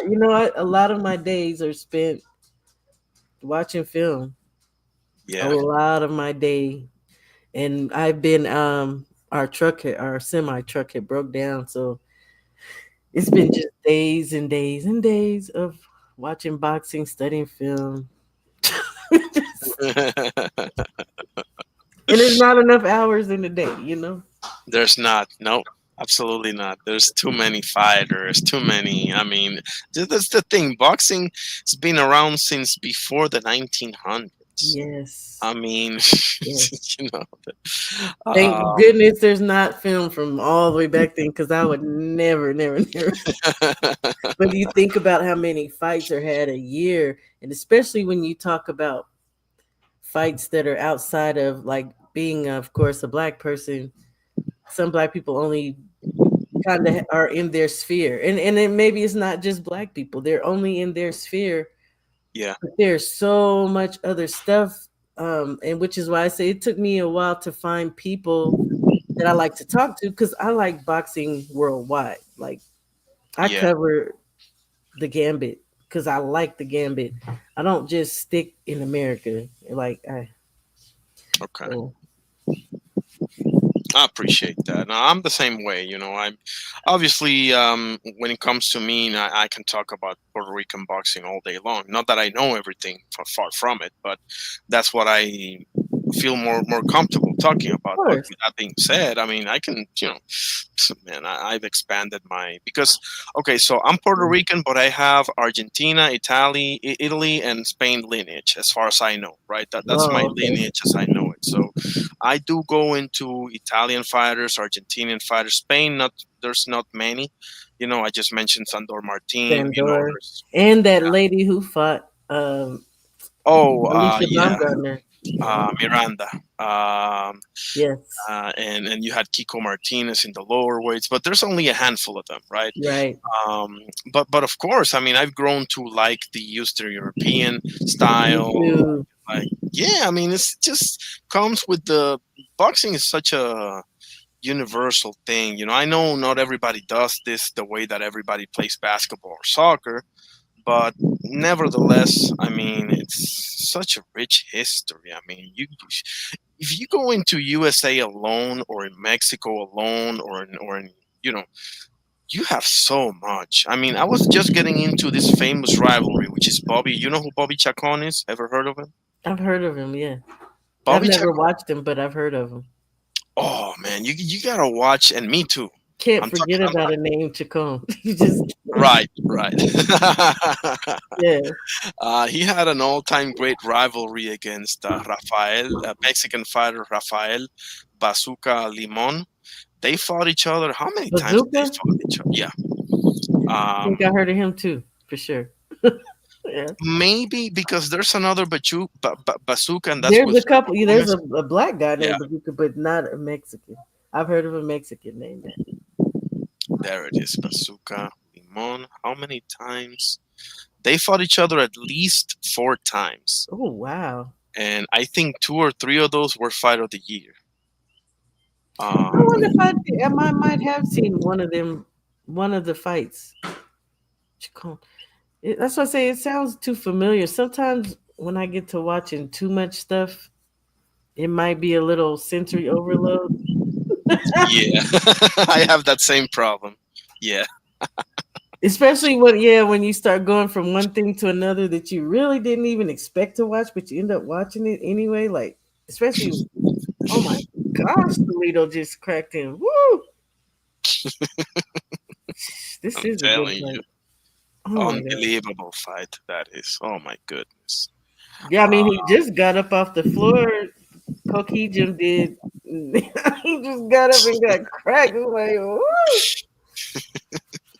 I like this. It's a they good fought. fight. Oh yeah, they fought 4 times, says here. And I was also watching another Ray Boom Boom Mancini versus Dokyu Kim. Um, I never saw that before, I don't think, but Mm. that's also an all-time great fight. So I'm gonna get back to you on that one for sure. Um, but yeah, I mean, there's so many, and then you go back into the Joe Louis days against Billy Conn, against Max Schmeling. I Man, mean, you name it. I mean, now you really just getting back too far because I'm like, okay, I'm sorry. what? No, you. I mean, you're not. I'm just saying because they were talking about some of these fights last night. Um, and it's a channel I used to watch a lot, but I really got away from it because it became like a Devin Haney fan channel. But last night he was saying he was trying to make a point. You know, is Terrence Crawford really the greatest of all time? Can he really be put on that level? So he had like a list of guys that definitely fit that, and he let the people in the chat pick. You know, he's just whittling it down, and like that. Yeah, they were talking about some of them old fights. Some of them they have. You know, those are some of the best fighters. They're the old fighters, man. Absolutely. And then you think about how many times they fought Yeah. and that they weren't ducking anybody. There was no. No, there was none of that. Yeah. I'm with you there. I'm with you. I mean, it is interesting because there are some instances where that has happened. So let me just give you an example. You know who Jack Dempsey is? Oh yeah, there were instances, but yeah, I know Jack Yeah. Dempsey. Sam Langford and Harry Greb never fought either one of them. And mind you, Gene Tawney, who was his nemesis, obviously, he fought Harry Greb 5 times. Didn't Sugar Ray Robinson? Didn't they say he didn't fight certain fighters Yeah, on the Black Market Road? Charlie Burley. Yeah, Charlie Barely. Burley. Yep. And Sugar Ray Leonard avoided. The most notable was Aaron Pryor. That's undeniable. But rumor has it he also avoided Mike McCallum. The point that I'm trying to make here is that, um, it wasn't. You see what I'm saying? Like it did happen. It happened. You know, Yeah. not as much as today. I'll give you that one. Obviously, not Yeah. near. So maybe that's just the difference, because you know Aunt McQueen, right? Yeah, absolutely. Okay, so when me and Aunt talk, it's like we came to this conclusion that in every case, when you really look at it, fighters are actually built, because you know that people are saying, "Oh, they he's built." Well, they're all marketed a certain way. You know, they're maneuvered. So there probably are times even before where people were avoided or Yeah. certain fights weren't had. But like it's not like today, for sure. Nah, not even close. Um, and as far as the activity, that's one thing that I tell people, that when you're comparing fighters specifically in different eras, you can't I don't really like it. right, because it's so unfair. Like, how are you going to ever compare a Crawford or even a Mayweather, or, as a matter of fact, even a Pacquiao with a Harry Greb? Harry Greb fought 40. Harry Greb went 46-0 in one year. Like that don't even make sense. You know, like Homicide Hank Yeah, has 2,000. I think he has over 200 wins. Homicide Hank. So yeah. And I don't even like to do that in other sports as well. I mean, and I don't watch other sports like I used to watch basketball, football, but I don't like when people try to compare. Oh, he's the next Mike Tyson. He's the next Joe. No, these yeah, people are themselves. Let them forge their own pathway and be their own. I've always felt like that. Because that makes them unique and it makes them exactly. memorable. Not to be like somebody else, but to have their own. That's why you got a Roy Jones. That's why we can go on and on about guys that stand out on their own. They didn't need to be like somebody else. They may look up to people, but Right. But people compare to them, like especially in this type of sport where there's so many nuances to each one's game. Like, can you really say that a fighter is like another one? Not really. I don't like to. I mean, you Um, see similarities, but I sure right. don't like to. Nope, that's not my thing. I like, like I Yeah. say, maybe you'll see. Okay, for instance, the fight that we just saw that Doc went to. Who was the main card? Yankiel, right?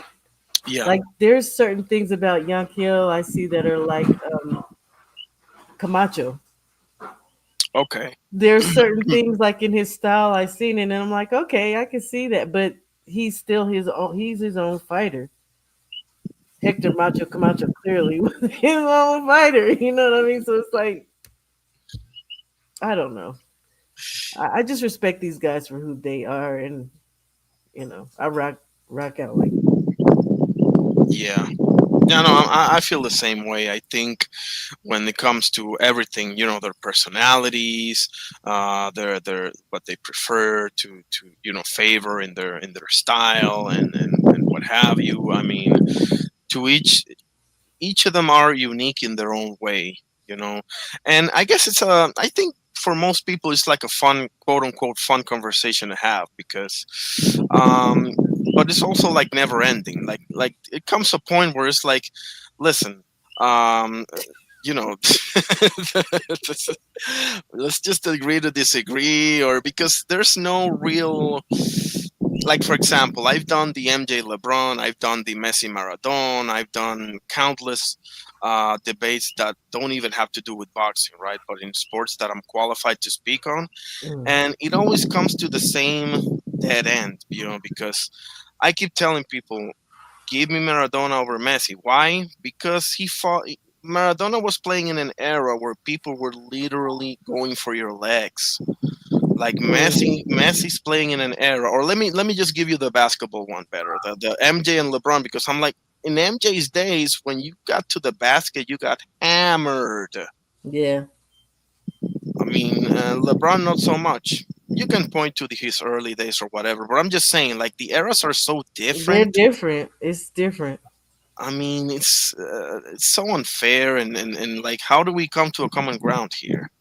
Like, there's no way, no Stop way. trying to So make another Floyd Mayweather. Stop trying to be, yeah, just rock yeah, out and be yourselves in, like you said, in your era. Because if you want to talk about this era, then yes, then but I thought that was kind of weird too last night. Well, I guess because GOAT is called greatest of all time, right? yeah, So that's why maybe he was pulling from different eras. But that, like you said, then that's a lot. That's a lot to put on anybody to yeah, accomplish what those guys back then accomplished because they were fighting so many rounds and they fought so many times and had rematches. And these yeah. guys today don't do that. So, I can live with him being the greatest of this era. And I told you I don't like Bud, but I absolutely can say that. Greatest of this era, Exactly. he can get that. And there's too many moving parts, like you alluded to, right? Like, they back in the day, they saw each other 5, 6, 7 times. Man, Like, I love that though. I'm like, jeez, I love that. Today know so much, So the only one that I can think of is Marcus and Pacquiao that saw each other 4 times. That's about it, Right, but I you was know. gonna say you barely you're good to get a rematch. Look, we were just talking smack about Fedor rematching Zoo, but the Yeah, reality is, that would have been normal before. Guys would have been fighting more often, but I guess now that you make way more money, and maybe Ryan had a point. Maybe these guys are hitting harder or something because, well, I guess CTE was always a thing. We just didn't have a name for it, yeah, right? So yeah. I don't know. Maybe they're smarter now, but we we still get a lot of fights, so I can't complain. Me neither. Like boxing is high as a kite right now. I You think know. so. I've been telling Uh, people I thought it was going to be a couple of years ago. People were kind of down on it, and it's like I feel like it's about to light, and oh yeah. I here we mean, not are. not not too long ago, we had a fight of the year candidate with Sugar Nunez and Pitufo Diaz over in Mexico. I don't know if you. Oh my goodness, Oh, what a that was fight that last week, was! wasn't it? Yeah, I That was think were last you on the week. disc? Yeah, we were on the Discord. I remember that. Yeah, Were yeah, we? I don't absolutely. know. All I know is that was a good ass fight. I don't remember What? being on the Discord. Oh, okay, okay. I might have been though, but you know what? I think I was. But it was with the Canelo fight because Oster start tuning up. I had to mute. I was like, let me mute this. Yeah, Oster went crazy. Yeah, what? Yeah, he went nuts. I was like, I can't even hear the fight over Oster. I was like, oh, mute. Plus, Yeah, he like I went. said, now I try to score the fights, so I can't focus with all that because I always turn my volume down and everything. Like I don't listen to the No, me maybe neither. Yeah, no. yeah, Yeah, maybe during the corners I will if I'm want to hear how the corner's telling them to adjust or yeah, other than that, no commentary for me, please. And see, yeah. did It's you hear not worth something? it. Yeah, it's not. No, because they're just peddling their crap. Yeah. Doctor does great commentary. I usually just hear what Doctor has to say and just watch the movie. I mean, the fight on mute. And I can I'm do like that. you in that way. I haven't. I'm like you in the scoring fights. I started that quite recently, actually. To be honest with you. I've been doing it for a Yeah. couple of years. Okay. But Doctor, like yeah, like stuff like that I can listen to while I'm watching a fight. But when people get all uber excited and like Austin was, hell no, Yeah. or a bunch of people talking, Oh I got yeah, that's something. another thing. When there's like too many people on the panel, I mean, if it's the doctor, because he usually, we know each other. We've been through so many panels and conversations, whereas we can keep some sort of an order here, some sort, right? Right. But in other panels, when there's like more than 4 or 5 people, I just don't go up. I don't go up because I'm like, listen, I'm gonna get a word in every what 15 minutes. Maybe. So yeah, so Yeah, I don't no, like it either. no, too Unless crowded. it's a controlled, I know that it's a controlled panel where the host ensures that everybody gets a chance to speak because they're Yeah. maybe they ask a question and then everybody has to answer. You can't like how Doc turns on the timer Yeah. like that. Like I can deal with that. Absolutely. I think Japquin is another one that does a great job because she goes, everybody quiet. Let's see what this guy have to say or this girl has to say. So something like that, something civil, because otherwise, the other day we had an issue. Me and David Lynch had an issue with Boxing Hacker, because Oh, he God. went in. Yes, I know. He went into the D1 panel, right, and William was there, obviously, and he just started going on and on and on and to the point where he was cutting D1 off even when he was talking, and David started, yo, what are you talking when somebody else is talking, bro? And I was like, for real, I harped on it because he was getting on. We were there before him, by the way, just saying, but Mhm. and he has this way of like hijacking the panels that I don't like. Now I don't mind him personally. I actually like some of the points that he makes sometimes, Mm-hmm. but he doesn't know when to pause. He doesn't know when to listen, and it turns into an annoying thing. And I actually told him, listen, bro, listen, buddy, you're not the only one here, bro. Like some other people want to talk as well. Yeah, I've had Like to kick somebody off of mine because another pet peeve of mine that I cannot stand is don't come to a channel and then just click the link and you have no idea what they're talking about. That just gets oh me. yeah, And I don't know if you know Marky Dan. Marky Dan does that. Marky oh Dan just gets up and he'll talk over you and he'll talk through you and he'll try to take over. I said, Mark, you gotta go. You got to get up off here. This is not for you. yeah, Never. yeah. I know who that guy is. Yeah. Yeah, I was like, I love you in the comment section because you can't be up here. You don't know how to act, and I just don't like when people get up there when you're already in a conversation that you've been having maybe for half an hour, and then they go, "Oh, so what are we talking about?" But you're talking. It's like, li- Yeah, that's listen first. Oh my god, exactly. it was- Um, I'm gonna try to do this every day. That's my plan. I'm gonna try to do this every day. Um, we'll see. Tomorrow I'm gonna have another 20 must-see fights.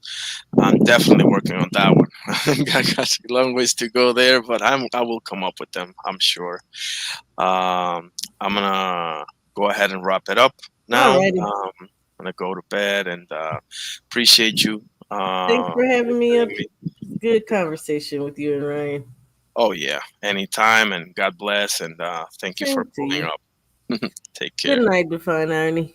Good night. All right, that was a great conversation with Ryan Fraser and Shawa Laya. God bless them both. Thank you so much for tuning in. It's always a pleasure to speak with you guys. Um, Tomorrow, I'm going to be streaming for the next 20 must see fights. Okay. Um, God bless you all. Thank you very much. See you next time. Peace.